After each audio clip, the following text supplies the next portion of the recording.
Hi dears, welcome to a Dream BCom online class. Our subject is BED-SV 101 Value Education. Today we are discussing our block 4 Social Dynamics and Value Development, and its unit first is Process of Socialization. നമ്മൾ value ഡെവലപ്മെന്റില് block 4 നോക്കുന്നത് എന്താണ് സാമൂഹ്യ മാറ്റങ്ങൾ, social dynamics, നമ്മുടെ സമൂഹത്തിൽ ഉണ്ടാകുന്ന പരിവർത്തനങ്ങളും അവ ജീവിത മൂല്യങ്ങളിൽ ഉണ്ടാക്കുന്ന വ്യത്യാസങ്ങളും, വാല്യൂ ഡെവലപ്മെന്റിൽ ഉണ്ടാകുന്ന മാറ്റങ്ങൾ. അപ്പൊ ഈ വാല്യൂ ഡെവലപ്മെന്റ് എന്ന് പറയുമ്പോൾ ഒരു മനുഷ്യൻ അവനവന്റെ ജീവിതത്തിൽ ഫോളോ ചെയ്യുന്ന ചില വിശ്വാസങ്ങൾ അല്ലെങ്കിൽ മൂല്യങ്ങൾ, ശൈലികൾ, അവയിലൊക്കെ ഉണ്ടാകുന്ന വികസനം, നമ്മൾക്ക് നല്ല നല്ല മൂല്യങ്ങൾ നമ്മുടെ ജീവിതത്തിൽ നേടിയെടുക്കാൻ വേണ്ടി നമ്മളെ സഹായിക്കുന്നതായിരിക്കണം സാമൂഹ്യ പരിവർത്തനം. അതിനെ കുറിച്ച് പഠിക്കുന്ന ഫസ്റ്റ് യൂണിറ്റ് ആണ് പ്രോസസ് ഓഫ് സോഷ്യലൈസേഷൻ. എന്താണ് സാമൂഹ്യവൽക്കരണം, അല്ലെങ്കിൽ ഒരു സമൂഹത്തിന്റെ ഭാഗമായി ജീവിക്കുമ്പോൾ നമ്മൾ എന്തെല്ലാം നിയമങ്ങളാണ് പാലിക്കേണ്ടത്, എങ്ങനെയായിരിക്കണം നമ്മൾ പെരുമാറേണ്ടത്, ഇതിനെ കുറിച്ചൊക്കെയാണ് നമ്മൾ ഈ ഫസ്റ്റ് യൂണിറ്റിൽ പഠിക്കുന്നത്. എന്താണ് process of socialisation? We know that human beings are social animals. മനുഷ്യന്മാരെന്ന് പറയുന്നത് എന്താണ്? സമൂഹ ജീവികളാണ്.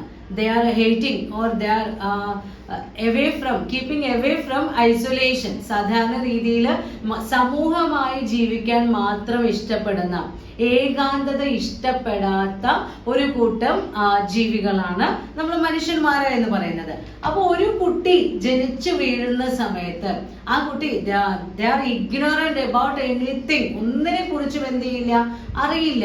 നമ്മുടെ സമൂഹത്തെ കുറിച്ചോ അവൻ വളരാൻ പോകുന്ന വീടിനെ കുറിച്ചോ അവന്റെ രക്ഷിതാക്കളെ കുറിച്ചോ യാതൊരു വിവരവും ഇല്ലാതെയാണ് ഒരു ഇൻഫാന്റ് ചൈൽഡ് ബർത്തിലൂടെ ലഭിക്കുന്നത്, അല്ലെങ്കിൽ ജന്മന ഒരു കുട്ടി നിഷ്കളങ്കനാണ്. പിന്നീടാണ് ആ കുട്ടി സോഷ്യലായിട്ടും ആന്റി സോഷ്യലായിട്ടും അൺസോഷ്യലായിട്ടും ഒക്കെ മാറുന്നത്. അപ്പൊ പൊതുവെ നമ്മൾ പറയാറുണ്ട് ഒരാളുടെ ബിഹേവിയർ എന്ന് പറയുന്നത് ബേസ്ഡ് അപ്പോൺ ഹിസ് ജീൻസ് ആണ് എന്ന് പറയാറുണ്ട്. ജനിതക കൈമാറ്റത്തിലൂടെ ഒരു വ്യക്തിക്ക് ലഭിക്കുന്ന പാരമ്പര്യമുണ്ട്. ആ ജനിതക പാരമ്പര്യമാണ് ഒരാളുടെ സ്വഭാവം നിയന്ത്രിക്കുന്നത് എന്നാണ് പൊതുവെയുള്ള കാഴ്ചപ്പാട്. പക്ഷെ ഏതെങ്കിലും ഒരു നന്നല്ലാത്ത സ്വഭാവമുള്ള അച്ഛന്റെയും അമ്മയുടെയും മകനായി അല്ലെങ്കിൽ മകളായി ജനിച്ചു എന്നതുകൊണ്ട് മാത്രം ഒരു വ്യക്തിയുടെ പെരുമാറ്റം അല്ലെങ്കിൽ സ്വഭാവം മോശമായിക്കൊള്ളണമെന്നില്ല. Because he can acquire good habits or good norms from his society where he is living. ഏത് സമൂഹത്തിലാണോ അവൻ ജീവിക്കുന്നത് ആ സമൂഹത്തിൽ നിന്ന് അവന് നേടിയെടുക്കാൻ കഴിയും. ജന്മനാ ലഭിക്കാത്ത പല ഗുണങ്ങളും നമ്മൾക്ക് എന്ത് ചെയ്യാൻ പറ്റും? സമൂഹത്തിൽ നിന്ന് നേടിയെടുക്കാൻ കഴിയും. അങ്ങനെയുള്ള ഒരു സമൂഹത്തിൽ ജീവിക്കാൻ ഒരു വ്യക്തിക്ക് അത്യാവശ്യം എന്തെല്ലാം ഗുണങ്ങൾ വേണം, എന്തെല്ലാം നിയമങ്ങൾ ഫോളോ ചെയ്യണം, അതിനെ കുറിച്ചൊക്കെയാണ് ഈ സോഷ്യലൈസേഷൻ എന്ന് പറയുന്ന ചാപ്റ്ററിൽ നമ്മൾ പഠിക്കുന്നത്.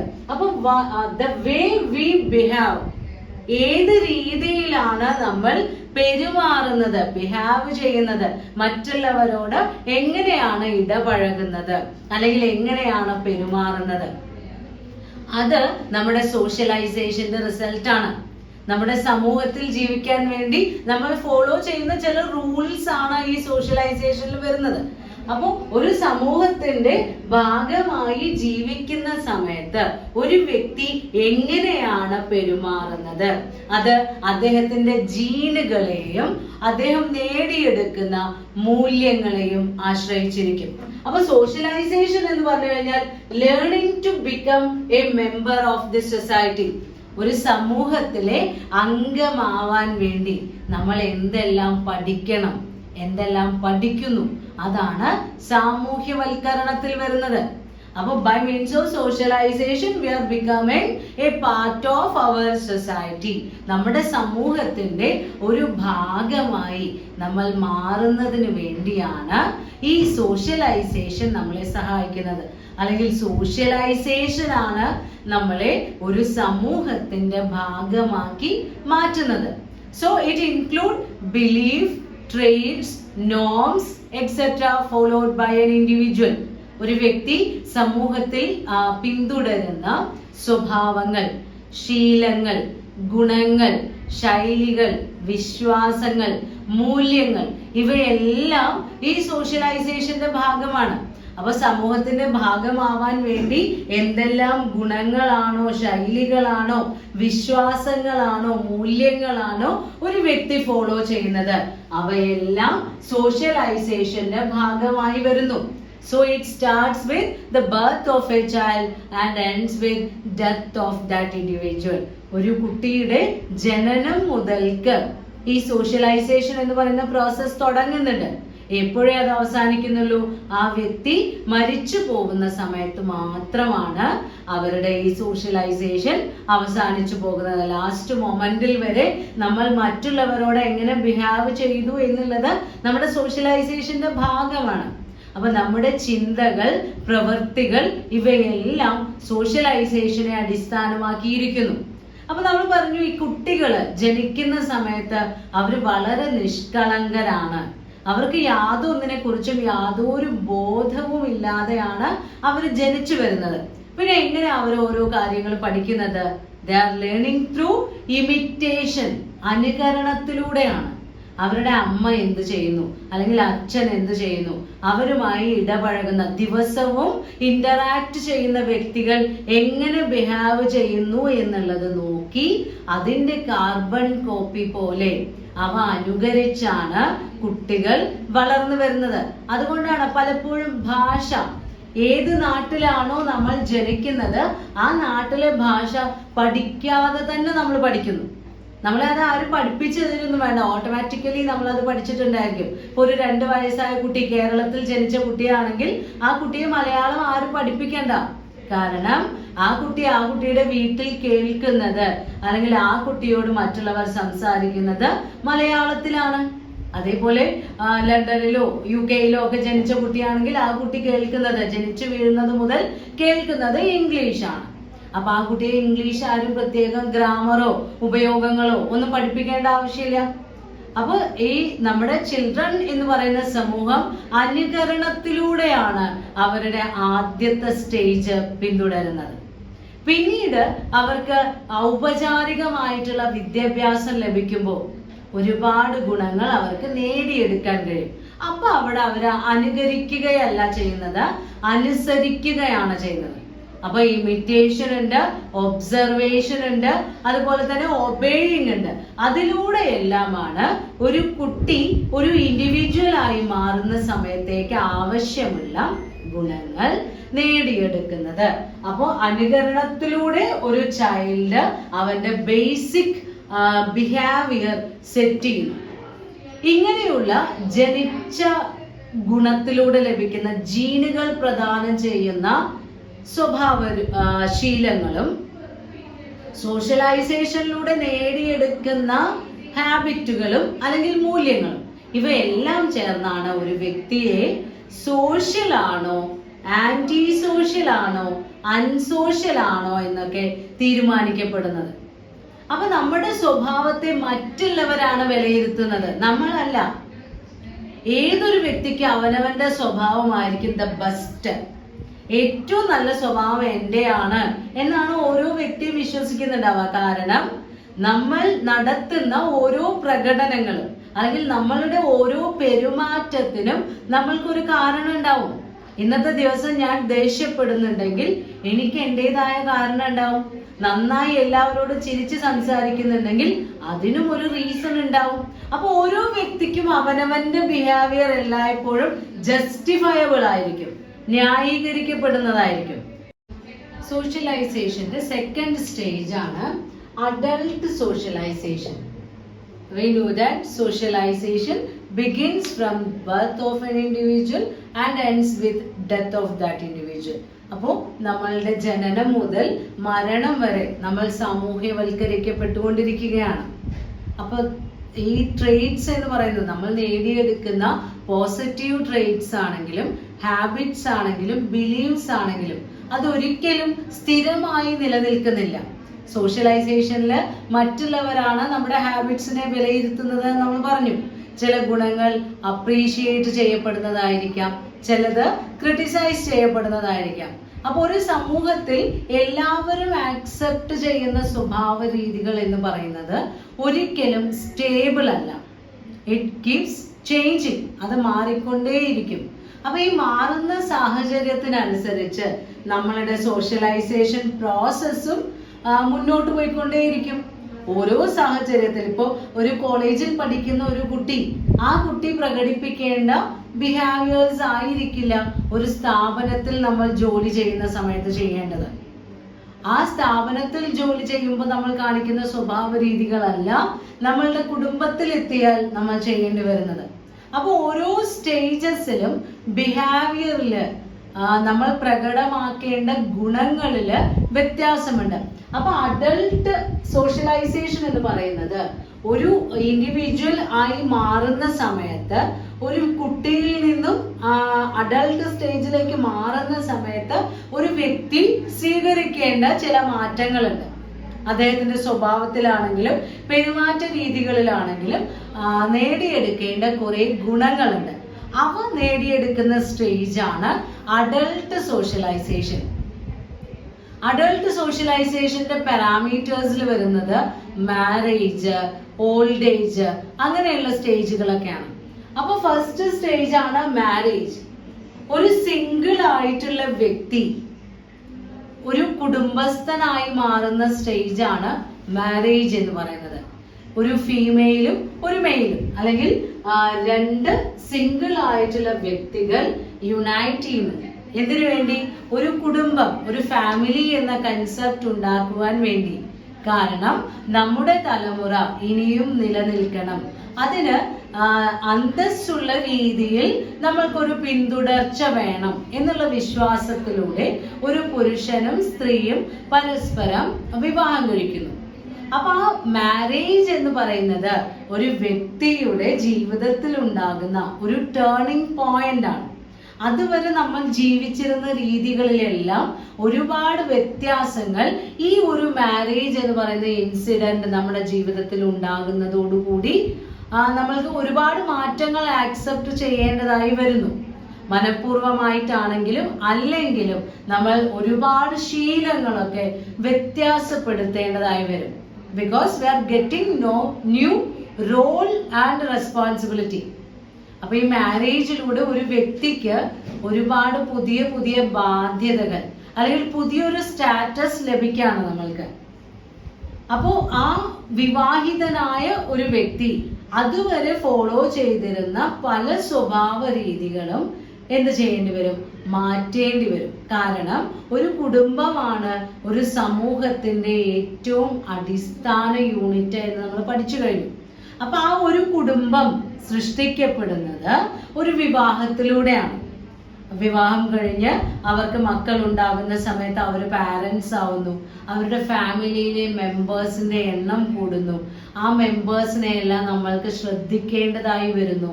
അവരുടെ ആവശ്യങ്ങൾ പരിഗണിക്കേണ്ടി വരുന്നു. അങ്ങനെ ഒരുപാട് പുതിയ പുതിയ ബാധ്യതകൾ അല്ലെങ്കിൽ ഒരുപാട് ഉത്തരവാദിത്തങ്ങൾ നമ്മളിലേക്ക് എത്തിച്ചേരുകയാണ്. അപ്പൊ പണ്ടൊക്കെ വിവാഹം എന്ന് പറഞ്ഞു കഴിഞ്ഞാൽ പുരുഷൻ ഏതെങ്കിലും ഒരു സ്ത്രീയെ, ഒരു കുടുംബത്തിൽ നിന്നുള്ള ഒരു സ്ത്രീയെ വിവാഹം കഴിച്ചുകൊണ്ട് സ്വന്തം വീട്ടിലേക്ക് കൊണ്ടുവരുന്നു. അപ്പൊ ആ സ്ത്രീ പിന്നീട് ഇയാളുടെ വീട്ടിലാണ് താമസിക്കേണ്ടത്. ഇന്നത്തെ കാലത്തല്ല, അതിനാണ് ആദ്യകാലങ്ങളിൽ എന്ന് നമ്മൾ പറഞ്ഞത്. അപ്പോൾ ഒരു വ്യക്തിയുടെ വിവാഹം പല ഘടകങ്ങളെ ആശ്രയിച്ചിരിക്കും. ഒന്ന് പേഴ്സണൽ ഡിസയർ, പിന്നെ എഡ്യൂക്കേഷണൽ ബാക്ക്ഗ്രൗണ്ട്, ദെൻ പാരന്റ്സിന്റെ ആറ്റിറ്റ്യൂഡ്, അവരുടെ എക്സ്പെക്ടേഷൻ, ഇതെല്ലാം നമ്മളുടെ വിവാഹ സങ്കല്പങ്ങളെ ആശ്രയിക്കുന്നുണ്ട്. എന്നാൽ പല വ്യക്തികളും ഇന്നത്തെ കാലത്ത് അവനവന് സ്വന്തം ഇഷ്ടമുള്ള രീതിയിൽ ജീവിത പങ്കാളികളെ കണ്ടെത്തുന്നുണ്ട്. രണ്ട് രീതിയിലും നമ്മൾക്ക് എന്ത് ചെയ്യേണ്ടി വരുന്നു? പുതിയ പുതിയ സ്വഭാവങ്ങൾ നമ്മുടെ ജീവിതത്തിലേക്ക്, ജീവിത ശൈലിയിലേക്ക് ആക്സെപ്റ്റ് ചെയ്യേണ്ടതായി വരുന്നു. അപ്പോ രണ്ട് കുടുംബങ്ങളിലുള്ള രണ്ട് പ്രത്യേക സാഹചര്യങ്ങളിൽ വളർന്ന രണ്ട് വ്യക്തികൾ ഒരുമിച്ച് ചേർന്ന് ഒരു സ്ഥലത്ത് ഒരുമിച്ച് ജീവിക്കേണ്ട ഒരു അവസ്ഥയാണ് ഈ മാരേജിലൂടെ മെയിലിനാണെങ്കിലും ഫീമെയിലിനാണെങ്കിലും സംഭവിക്കുന്നത്. അപ്പൊ ആദ്യ കാലഘട്ടങ്ങളിൽ സ്ത്രീകൾക്ക് ഹോം മേക്കിംഗ് എന്ന് പറയുന്ന ജോലി മാത്രമേ ഉണ്ടായിരുന്നുള്ളൂ. വീട്ടിലുള്ള ജെൻസ്, അതായത് പുരുഷന്മാര് എന്തെങ്കിലും ജോലി ചെയ്ത് പൈസ സമ്പാദിച്ചു കൊണ്ടുവരും.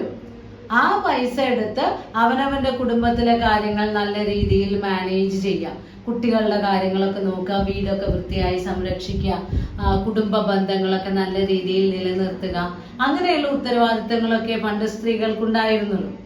എന്നാൽ ഈ ഉത്തരവാദിത്തങ്ങളോടൊപ്പം ഇന്നത്തെ സമൂഹത്തിലെ സ്ത്രീകൾ എന്തുകൂടി ചെയ്യുന്നുണ്ട്? സ്വയം ജോലിക്ക് പോകുന്ന കൂടിയുണ്ട്. അപ്പൊ ഡബിൾ റോൾ വരുന്നു. ഒരു വർക്കിംഗ് വുമൺ എന്നുള്ള സ്റ്റാറ്റസും ഉണ്ട്, നമ്മുടെ വീട്ടിലെ ഹൗസ് വൈഫ് എന്നുള്ള സ്റ്റാറ്റസും ഉണ്ട്. അപ്പൊ ഈ രണ്ട് സ്റ്റാറ്റസ് നമ്മൾ ഒരുപോലെ സക്സസ്ഫുൾ ആയി നിലനിർത്തിക്കൊണ്ട് പോകണമെങ്കിൽ, ഒരുപോലെ നിലനിർത്താൻ എളുപ്പമാണ്, സക്സസ്ഫുൾ ആയി നിലനിർത്തിക്കൊണ്ട് പോകണമെങ്കിൽ ഒരുപാട് പോസിറ്റീവ് ട്രെയ്റ്റ്സ് നമ്മുടെ ബിഹേവിയറിൽ നമ്മൾ ആക്സെപ്റ്റ് ചെയ്യേണ്ടതുണ്ട്. നല്ല നല്ല സ്വഭാവ രീതികൾ നമ്മുടെ ജീവിതത്തിൽ നിലനിർത്തേണ്ടതുണ്ട്. നമ്മുടെ ജീവിതത്തിലേക്ക് കടന്നു വരുന്ന നമ്മുടെ ലൈഫ് പാർട്ട്ണറോടാണെങ്കിലും നമ്മളുടെ കുട്ടികളോടാണെങ്കിലും നല്ല സ്വഭാവ രീതികൾ കാണിക്കണം. അവർക്ക് ആക്സെപ്റ്റബിൾ ആയ രീതിയിൽ പെരുമാറണം. അതല്ലെങ്കിൽ അവരെന്ത് ചെയ്യും? നമ്മളെ ഇട്ടിട്ട് പോവും. ഇന്നത്തെ സമൂഹത്തിൽ അതിന് ആർക്കും യാതൊരു തരത്തിലുള്ള മടിയുമില്ല. ഡൈവോഴ്സുകളുടെ അല്ലെങ്കിൽ പല രീതിയിൽ സെപ്പറേറ്റ് ചെയ്ത് ജീവിക്കുന്ന ആളുകളുടെ എണ്ണം എടുത്തു നോക്കിയാൽ നമുക്ക് അറിയാൻ കഴിയും.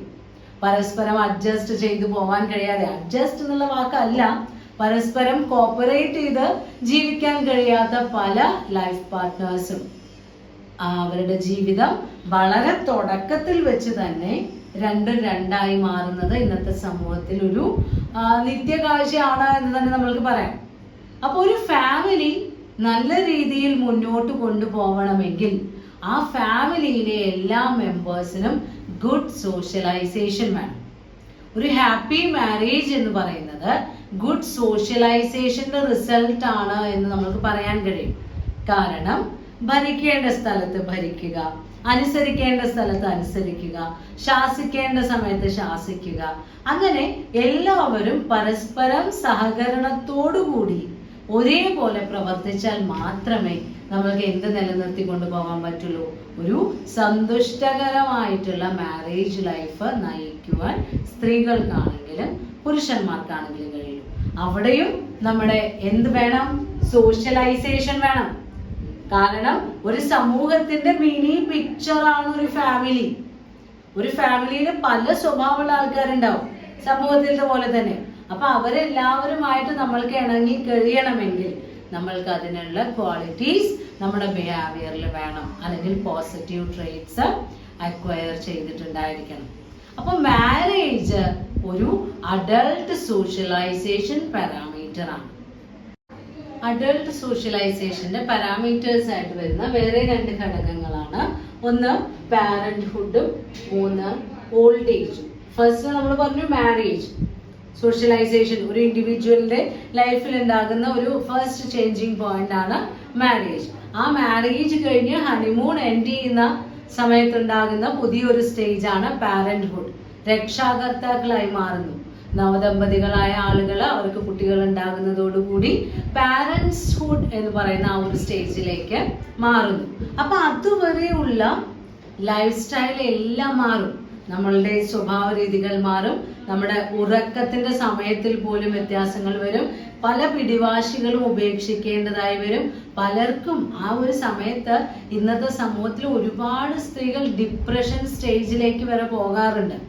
കാരണം ചെറിയൊരു കുട്ടി നമ്മുടെ ജീവിതത്തിലേക്ക് കടന്നു വരുമ്പോൾ ആ കുട്ടിയെ എങ്ങനെ ഹാൻഡിൽ ചെയ്യണം, ഏത് രീതിയിൽ അവരെ സംരക്ഷിക്കണം. അപ്പൊ നമ്മുടെ പല പല സന്തോഷങ്ങൾ അതിനു വേണ്ടി കുറച്ചൊക്കെ നമ്മൾക്ക് കുറയ്ക്കേണ്ടി വരും. അപ്പൊ അതെല്ലാം അഡ്ജസ്റ്റ് ചെയ്തുകൊണ്ട് മുന്നോട്ട് പോവുക എന്ന് പറയുന്നത് ഇന്നത്തെ തലമുറയെ സംബന്ധിച്ച് വളരെയധികം റിസ്ക് ഉള്ള കാര്യമാണ്. പണ്ടത്തെ തലമുറ എന്ന് പറയുമ്പോൾ അവർക്ക് വളരെയധികം പ്രതീക്ഷകളൊന്നുമില്ല. അവരുടെ ജീവിതത്തിൽ ഇതൊക്കെ തന്നെയാണ് അവരുടെ ജോലിയായിട്ട് അവർ ആദ്യം മുതലേ അംഗീകരിച്ചു വരുന്നത്. എന്നാൽ ഇന്നത്തെ തലമുറ അങ്ങനെയല്ല. അവര് നന്നായി ജോലി ചെയ്യുന്നു, നല്ല ശമ്പളം വാങ്ങിക്കുന്നു. അപ്പൊ അവരുടെ ഒരുപാട് സമയം അവർക്ക് വെറുതെ വേസ്റ്റ് ആയി പോവാണോ എന്നൊക്കെ ആശങ്ക തോന്നുന്ന ഒരു സ്റ്റേജാണ് പാരന്റ്ഹുഡ്. അപ്പൊ പാരന്റ്ഹുഡും നമ്മൾ നന്നായി കൈകാര്യം ചെയ്യണമെങ്കിൽ നമ്മൾ നല്ല സോഷ്യലൈസേഷൻ നടത്തിയേ പറ്റൂ. നല്ല പോസിറ്റീവ് ഹാബിറ്റ്സ് ആക്സെപ്റ്റ് ചെയ്യേണ്ടതായി വരും. ദെൻ ഓൾഡ് ഏജ് എന്ന് പറയുന്നത് ഡീവാലുവേഷൻ സ്റ്റേജ് ആണ്. നഷ്ടങ്ങൾ മാത്രം സംഭവിച്ചുകൊണ്ടിരിക്കുന്ന ഒരു ജീവിതത്തിലെ അവസ്ഥയാണ് നമ്മുടെ വാർദ്ധക്യം. നമ്മുടെ ജോലിയിൽ നിന്ന് നമ്മൾ റിട്ടയർ ചെയ്യും. വീട്ടില് പ്രത്യേകിച്ച് ആരോഗ്യത്തിനൊന്നും ചിലപ്പോൾ നമ്മൾക്ക് അത്ര കാര്യമായിട്ട് ആരോഗ്യമൊന്നും ഉണ്ടാവില്ല. നമ്മൾ മനസ്സിൽ നമ്മൾക്ക് എന്തൊക്കെയോ ജോലികൾ ചെയ്യണം എന്നൊക്കെ ഉണ്ടാവും. ഫിസിക്കലി നമ്മൾക്ക് അത് ബുദ്ധിമുട്ടായിരിക്കും. അപ്പോൾ ഒരു ഓൾഡ് ഏജ് എന്ന് പറയുമ്പോൾ ഒരുപാട് കാര്യങ്ങൾ സഹിക്കാൻ പഠിക്കേണ്ട ഒരു ഏജാണ്. നല്ല സമയത്ത് പല അപ്പൂപ്പന്മാര് പറയുന്നത് കേട്ടിട്ടുണ്ടാവും, ഞാൻ എൻ്റെ നല്ലപ്പം കാലത്ത് അങ്ങനെ ചെയ്തിരുന്നു, നല്ല ഏജില് നല്ല പ്രായത്തിൽ ഞാൻ അങ്ങനെ ചെയ്തിരുന്നു ഇങ്ങനെ ചെയ്തിരുന്നു എന്നൊക്കെ പറയുന്നുണ്ടാവും. അപ്പൊ അവരുടെ ഉള്ളിൽ അവർക്ക് അപ്പോഴും അത്തരം കാര്യങ്ങൾ ചെയ്യണമെന്ന് ആഗ്രഹം ഉണ്ടായിരിക്കും. പക്ഷേ physically and mentally they are not fit for that jobs. അത് റിയലൈസ് ചെയ്യുന്ന ഒരു സ്റ്റേജ് ആണ് നമ്മുടെ ഓൾഡ് ഏജ്. അപ്പൊ ആ വാർദ്ധക്യത്തിൽ മറ്റുള്ളവരാണ് അവരെ പരിഗണിക്കേണ്ടത്. അപ്പൊ സോഷ്യലൈസേഷൻ, നമ്മുടെ വീട്ടിൽ വൃദ്ധരായ ആളുകൾ ഉണ്ടെങ്കിൽ അവരോട് എങ്ങനെ പെരുമാറണം എന്നുള്ളത് പുതിയ ജനറേഷൻ അല്ലെങ്കിൽ അവിടെയുള്ള യുവതലമുറയാണ് മനസ്സിലാക്കേണ്ടത്. നമ്മൾ എപ്പോഴും പറയാറുണ്ട്, സമയം ചെലവഴിക്കുകയാണെങ്കിൽ spend more time with people over the age of 70 and under the age of 6. നമ്മൾ ഏറ്റവും കൂടുതൽ സമയം ചെലവഴിക്കേണ്ടത് ആർക്ക് വേണ്ടിയാണ്? 70 വയസ്സിന് മുകളിൽ പോയ ആളുകൾക്കും 6 വയസ്സിൽ താഴെയുള്ള കുട്ടികൾക്കും. അപ്പൊ നമ്മുടെ കുടുംബത്തിൽ അങ്ങനെയുള്ള ആളുകൾ ഉണ്ടെങ്കിൽ അവരെ പരിഗണിക്കേണ്ടത് ആ കുടുംബത്തിലെ മറ്റു മെമ്പേഴ്സിന്റെ റെസ്പോൺസിബിലിറ്റി തന്നെയാണ്. അപ്പൊ ഈ 3 സ്റ്റേജുകളിലും നമ്മൾ എന്ത് നേരിടുന്നുണ്ട്? സോഷ്യലൈസേഷനെ നേരിടുന്നുണ്ട്. അതിൽ നിന്ന് ഗുഡ് ഹാബിറ്റ്സിനെ അല്ലെങ്കിൽ പോസിറ്റീവ് ട്രേറ്റ്സിനെ ആക്സെപ്റ്റ് ചെയ്യുന്നുണ്ട്. അപ്പൊ നമ്മൾ ഓൾഡ് ഏജ് എന്ന് പറയുന്ന ഒരു സ്റ്റേജിൽ എത്തിക്കഴിഞ്ഞാൽ നമ്മൾക്ക് അത് ആക്സെപ്റ്റ് ചെയ്യാൻ കഴിയണം. നമ്മൾ വാർദ്ധക്യ സ്റ്റേജിലാണ്. അതിനനുസരിച്ചിട്ടുള്ള എക്സസൈസുകളും ഫുഡ് ഹാബിറ്റ്സും മറ്റുള്ളവരോട് പെരുമാറുമ്പോൾ നമ്മുടെ സ്വഭാവത്തിൽ ഉണ്ടാക്കേണ്ട വ്യതിയാനങ്ങളും എല്ലാം ഈ ഓൾഡ് ഏജിലെ സോഷ്യലൈസേഷൻ പ്രോസസ്സിന്റെ ഭാഗമായി വരുന്നതാണ്. സോ നമ്മുടെ പ്രോസസ് ഓഫ് സോഷ്യലൈസേഷൻ എന്ന് പറയുന്ന ഈ ഫസ്റ്റ് യൂണിറ്റിലെ ലാസ്റ്റ് ടോപ്പിക് ആണ് ഡീവിയൻസ് ആൻഡ് റീസോഷ്യലൈസേഷൻ. അപ്പോൾ സോഷ്യലൈസേഷൻ എന്താണ് എന്ന് നമ്മൾ പഠിച്ചു കഴിഞ്ഞു. Learning to become a member of the society. നമ്മുടെ സമൂഹത്തിന്റെ ഒരു ഭാഗമാവാൻ ഒരു വ്യക്തി എന്തൊക്കെ കാര്യങ്ങളാണോ പഠിച്ചുണ്ടാക്കുന്നത് അല്ലെങ്കിൽ എന്തൊക്കെ റൂളുകളാണോ ഫോളോ ചെയ്യുന്നത്, അവനവന്റെ ജീവിതത്തിൽ ഫോളോ ചെയ്യുന്നത്, അതെല്ലാം സാമൂഹ്യവൽക്കരണത്തിന്റെ ഭാഗമാണ്.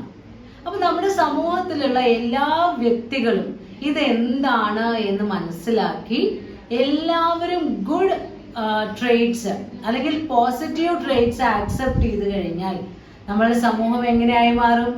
ഒരു സമാധാന സന്തോഷപൂർണമായ സമൂഹമായി മാറും. അങ്ങനെയാണോ ഇന്നുള്ളത്? കേരളത്തിലാണെങ്കിലും അല്ലെങ്കിൽ ഇന്ത്യയിലാണെങ്കിലും ഏതൊരു സമൂഹമാണെങ്കിലും എടുത്തു നോക്കിയാൽ എല്ലാ വ്യക്തികളും നല്ല സ്വഭാവമുള്ളവരാണോ? അല്ല. സ്കൂളിൽ പഠിക്കുന്ന കുട്ടികൾ തന്നെ, ഇപ്പൊ നമ്മളിപ്പോ അടുത്ത് തന്നെ ന്യൂസിലൊക്കെ വായിച്ചു, സ്വന്തം സുഹൃത്തിനെ പ്ലാൻ ചെയ്ത് കൊലപ്പെടുത്തുന്ന വിദ്യാർത്ഥികൾ വരെ നമ്മുടെ സമൂഹത്തിലുണ്ട്. അപ്പൊ എല്ലാ വ്യക്തികളും സോഷ്യലൈസേഷൻ എന്നുള്ള പ്രോസസ്സിലൂടെ വളരെ വിജയകരമായി കടന്നു പോകുന്നുണ്ടെങ്കിൽ ആ സമൂഹത്തിൽ ആന്റി സോഷ്യൽസ് ഉണ്ടാവില്ല, സാമൂഹ്യ വിരുദ്ധരുണ്ടാവില്ല. പക്ഷെ എന്തൊക്കെയോ കാരണങ്ങൾ കൊണ്ട് നമ്മുടെ സമൂഹത്തിൽ ഒരുപാട് സാമൂഹ്യ വിരുദ്ധരുണ്ട്. അങ്ങനെ ഏതെങ്കിലും ഒരു വ്യക്തി ആ ഗുഡ് സോഷ്യലൈസേഷൻ എന്ന പ്രോസസ്സിൽ നിന്ന് വഴിതെറ്റി പോകുന്നുണ്ടെങ്കിൽ അവരെയാണ് നമ്മൾ എന്ത് പറയുന്നത്? ഡീവിയൻസ് എന്ന് പറയുന്നത്. ആ ഗുഡ് സോഷ്യലൈസേഷൻ എന്ന് പറയുന്ന ആ പാത്വേയിൽ നിന്ന് ഇടയിൽ വഴിതെറ്റി പോകുന്ന ആളുകൾ ഉണ്ടായിരിക്കാം, പാത വ്യതിചലിച്ചു പോകുന്ന ആളുകൾ. അവര് സമൂഹത്തിൽ വില്ലന്മാരായി മാറുന്നു അല്ലെങ്കിൽ കുറ്റവാളികളായി മാറുന്നു, മറ്റുള്ളവർക്ക് ഇഷ്ടമില്ലാത്ത വ്യക്തികളായി മാറുന്നു. and the process of bringing them back into our society known as re-socialization. അപ്പൊ ഇങ്ങനെ വഴിതെറ്റി പോയവരെ അവര് വില്ലന്മാരാണ് അല്ലെങ്കിൽ അവര് കുറ്റവാളികളാണ് എന്ന് പറഞ്ഞ് നമ്മൾക്ക് ഒരിക്കലും തള്ളിക്കളയാൻ കഴിയില്ല. കാരണം സമൂഹത്തിന്റെ നിലനിൽപ്പിന് എല്ലാവരുടെയും സഹകരണം ആവശ്യമാണ്. അപ്പൊ ഈ വഴിതെറ്റി പോയവരെ വീണ്ടും സോഷ്യലൈസേഷൻ പാതയിലേക്ക് തിരിച്ചു കൊണ്ടുവരുന്ന പ്രോസസ്സിനെയാണ് റീസോഷ്യലൈസേഷൻ എന്ന് പറയുന്നത്. അപ്പൊ ഡീവിയൻസ് എന്ന് പറഞ്ഞു കഴിഞ്ഞാൽ സോഷ്യലൈസേഷൻ പ്രോപ്പറായി ഫോളോ ചെയ്യാൻ പറ്റാതെ വരുന്ന ആളുകൾക്ക് ഉണ്ടാകുന്ന ആ മാറ്റം, സോഷ്യലൈസേഷനിൽ നിന്ന് അവർ മാറിപ്പോകുന്നു, അതിനെയാണ് ഡീവിയൻസ് എന്ന് പറയുന്നത്. അങ്ങനെ ഡീവിയേറ്റ് ചെയ്ത വ്യക്തികളെ വീണ്ടും നമ്മുടെ സാമൂഹ്യവൽക്കരണ പ്രക്രിയയിലേക്ക് തിരിച്ചു കൊണ്ടുവരുന്ന പ്രോസസ്സാണ് റീസോഷ്യലൈസേഷൻ. അപ്പൊ ഒരു വ്യക്തി ഒരു നിഷ്കളങ്കനായ കുട്ടിയിൽ നിന്ന് ഒരു യുവാവായി മാറുന്ന ആ സ്റ്റേജുകളില് അല്ലെങ്കിൽ വൃദ്ധനായി മരിച്ചു പോകുന്ന ആ സ്റ്റേജ് വരെ എത്തുന്ന ഡിഫറെന്റ് ഫേസസില് അവരെ ആക്സെപ്റ്റ് ചെയ്യുന്ന കുറെ ക്വാളിറ്റീസ് ഉണ്ട്. അത് തന്നെ പലരും വിപരീതമായാണ് ആക്സെപ്റ്റ് ചെയ്യുന്നത് എങ്കിൽ അവരാണ് ഈ ആന്റി സോഷ്യൽസ് ആയി മാറുന്നത്, സമൂഹത്തിലെ വില്ലന്മാരായിട്ടുള്ള സാമൂഹ്യ വിരുദ്ധരായി മാറുന്നത്. ഉദാഹരണമായി പറയുകയാണെങ്കിൽ ഒരു LKG പഠിക്കുന്ന ഒരു കുട്ടിയെ നമ്മൾ അനുസരണ പഠിപ്പിക്കുകയാണ്. ബെല്ലടിക്കുമ്പോൾ ക്ലാസ്സിൽ നിന്ന് പുറത്തിറങ്ങണം, അല്ലെങ്കിൽ നാളേക്ക് പഠിച്ചു വരാനുള്ള പാഠം കൃത്യമായി പഠിച്ചു വരണം അല്ലെങ്കിൽ അടി കിട്ടും എന്ന് പറഞ്ഞൊരു ടീച്ചർ പഠിപ്പിക്കുന്ന സമയത്ത് ആ ഗുഡായ രീതിയിൽ ആ ട്രെയിറ്റിനെ ആക്സെപ്റ്റ് ചെയ്യുന്ന കുട്ടികൾ പിറ്റേ ദിവസത്തേക്ക് പഠിച്ചു വരും. ആ ക്ലാസ്സിലെ എല്ലാ കുട്ടികളും പഠിച്ചു വരും? ഇല്ല. ചില വില്ലന്മാരെന്ത് ചെയ്യും? 2 അടിയല്ലേ കിട്ടൂ, അതിന്റെ വേദന കുറച്ചു നേരം ഉണ്ടാവും, എനിക്ക് വയ്യ പഠിക്കാൻ, അങ്ങനെ പറഞ്ഞിരിക്കുന്ന കുട്ടികൾ ഉണ്ടായിരിക്കാം. അവരങ്ങനെയായി മാറുന്നത് പലപ്പോഴും അവരുടെ സാഹചര്യങ്ങളുടെ ഒരു റിസൾട്ട് ആയിട്ടായിരിക്കാം, അല്ലെങ്കിൽ അവരുടെ ജീനിലുള്ള സ്പെസിഫിക്കേഷൻസ് കൊണ്ടായിരിക്കാം, പല കാരണങ്ങൾ കൊണ്ടാവാം. അപ്പൊ അങ്ങനെയുള്ള വില്ലന്മാരെ നമ്മൾക്ക് എന്താക്കി മാറ്റാൻ കഴിയണം? നല്ലവരാക്കി മാറ്റാൻ കഴിയണം. ഇപ്പൊ ഉദാഹരണമായിട്ട് ഇപ്പൊ നമ്മൾ ഒരു പാർക്കിൽ പോവുകയാണെങ്കിൽ അവിടെ ഒരുപാട് കുട്ടികൾ കളിക്കുന്നുണ്ടായിരിക്കും. അവരുടെ കുറെ രക്ഷിതാക്കൾ അവരെ എങ്ങനെ വെച്ചാൽ കളിച്ചോട്ടെ എന്ന് വിചാരിച്ച് മിണ്ടാതിരിക്കുന്ന ആൾക്കാരുണ്ടാവും. ചില ആൾക്കാർ അങ്ങോട്ട് പോകുമ്പോഴേക്കും അവിടേക്ക് പോണ്ട, വീഴും എന്ന് പറഞ്ഞ് മുന്നറിയിപ്പ് കൊടുക്കുന്നവരുണ്ടാവും. ചിലവര് അങ്ങോട്ട് പോയി കഴിഞ്ഞാൽ അവിടുന്ന് തൂക്കി പിടിച്ച് 2 അടിയും കൊടുത്ത് കൊണ്ടുവരുന്നുണ്ടാവും. അപ്പൊ പല രീതിയിലാണ് പാരന്റിങ്, പല രക്ഷിതാക്കളും പല രീതിയിലാണ് കുട്ടികളെ വളർത്തുന്നത്. അപ്പൊ ആ കുട്ടികൾ വളർന്നു വരുമ്പോൾ അവര് പല രീതിയിലാവുന്നു. നമ്മൾ ചില കുട്ടികളെ സ്വയം ചെയ്തു പഠിക്കാൻ അനുവദിച്ചു കഴിഞ്ഞാൽ അവർക്ക് ആത്മവിശ്വാസം വർദ്ധിക്കും. എന്നെ കൊണ്ട് അത് ചെയ്യാൻ കഴിയും എന്നുള്ളൊരു വിശ്വാസം ഉണ്ടാക്കിയെടുക്കാൻ കഴിയും. അപ്പൊ എറിക്സൺ എന്ന് പറയുന്ന ഒരാള് വ്യക്തികളുടെ അല്ലെങ്കിൽ നമ്മളുടെ കുട്ടികളുടെ ആണെങ്കിലും ഏത് പ്രായത്തിലുള്ളവരുടെ ആണെങ്കിലും physical, emotional and psychological stages of ഡെവലപ്മെന്റിനെ വ്യക്തമായി എക്സ്പ്ലെയിൻ ചെയ്യുന്നുണ്ട്. ഓരോ പ്രായത്തിലും പലരും നേടിയെടുക്കുന്ന ഗുണങ്ങളും അതിന്റെ ഓപ്പോസിറ്റ് ആയിട്ടുള്ള ദോഷങ്ങളും നിങ്ങളുടെ ടെക്സ്റ്റില് ഒരു ടേബിൾ ആയിട്ട് കൊടുത്തിട്ടുണ്ട്. ഇപ്പോൾ ഏർലി സ്റ്റേജിലാണെങ്കിൽ ബേസിക് ട്രസ്റ്റ്, അടിസ്ഥാനമായിട്ടുള്ള വിശ്വാസം. ഇപ്പൊ നടക്കാൻ പഠിക്കുന്ന ഒരു കുട്ടി, അവന്റെ രക്ഷിതാവ് തൊട്ട് അപ്പുറത്ത് നിൽക്കുന്നുണ്ടെങ്കിൽ അവൻ തെന്നി ആയിരിക്കും നടക്കുന്നത്. ചിലപ്പോൾ വീഴാൻ സാധ്യതയുണ്ട്. അപ്പൊ വീണാൽ എന്നെ എൻ്റെ അച്ഛൻ പിടിക്കും അല്ലെങ്കിൽ എൻ്റെ അമ്മ എന്നെ എടുക്കും എന്നുള്ള വിശ്വാസത്തിലാണ് ആ കുട്ടി അവരുടെ അടുത്തേക്ക് ഇങ്ങനെ തെന്നി നടന്നു പോകുന്നത്. അപ്പൊ ഒരു ബേസിക് ട്രസ്റ്റ് എന്ന് പറയുന്ന വിശ്വാസം എന്ന് പറയുന്ന ഒരു ഗുണം വളരെ ചെറുപ്പത്തിൽ തന്നെ കുട്ടിയുടെ ഉള്ളിൽ ഉണ്ടാകുന്നു. അപ്പൊ അവൻ വീഴാൻ പോകുമ്പോൾ നമ്മൾ എടുത്തു കഴിഞ്ഞാൽ എനിക്കൊരു അപകടം ഉണ്ടാകുമ്പോൾ ഇവര് രക്ഷിക്കും എന്നുള്ളൊരു വിശ്വാസം ആ കുട്ടിയുടെ ഉള്ളിലുണ്ടാവും. അതേസമയം വീണത് ശ്രദ്ധിക്കുന്നില്ല, മുറിയായത് ശ്രദ്ധിക്കുന്നില്ല, കരയുന്നത് ശ്രദ്ധിക്കുന്നില്ലെങ്കിൽ അവൻ സ്വയം അവിടുന്ന് എണീറ്റ് നടക്കാൻ പഠിക്കും. പക്ഷെ അവനും എങ്ങനെയായി മാറും? മറ്റുള്ളവരുടെ വേദനകളെ നിസ്സാരമായി കണ്ണടയ്ക്കുന്ന രീതിയിൽ വളരുന്ന ഒരു വ്യക്തിയായി ആ കുട്ടിയും മാറും. ദെൻ അതേപോലെ തന്നെ തൊട്ടടുത്ത ഒരു സ്റ്റേജിൽ വരുന്ന ചില മാറ്റങ്ങളാണ് initiative guilt, industry inferiority, identity role confusion. Adult സ്റ്റേജിലൊക്കെ ആരായി മാറണം വളരെയധികം കൺഫ്യൂസിങ് സ്റ്റേജ് ആണ്. ഇപ്പോൾ ചെറിയ കുട്ടികളുണ്ട്, ഇപ്പോൾ പൂരം കാണാൻ പോകുന്ന കുട്ടിയാണെങ്കിൽ എനിക്ക് ആനപ്പാപ്പാനാവണം എന്നാണ് ആഗ്രഹം എന്ന് പറയും. കാരണം അവൻ കാണുന്ന ആ വലിയ ആന എന്ന് പറയുന്ന ഒരു ജീവിയെ നിയന്ത്രിക്കുന്ന ആളാണ് ആനപ്പാപ്പാൻ. അല്ലെങ്കിൽ ലോറി ഡ്രൈവർ, എനിക്ക് JCB ഡ്രൈവർ ആയാൽ മതി എന്നൊക്കെ പറയും.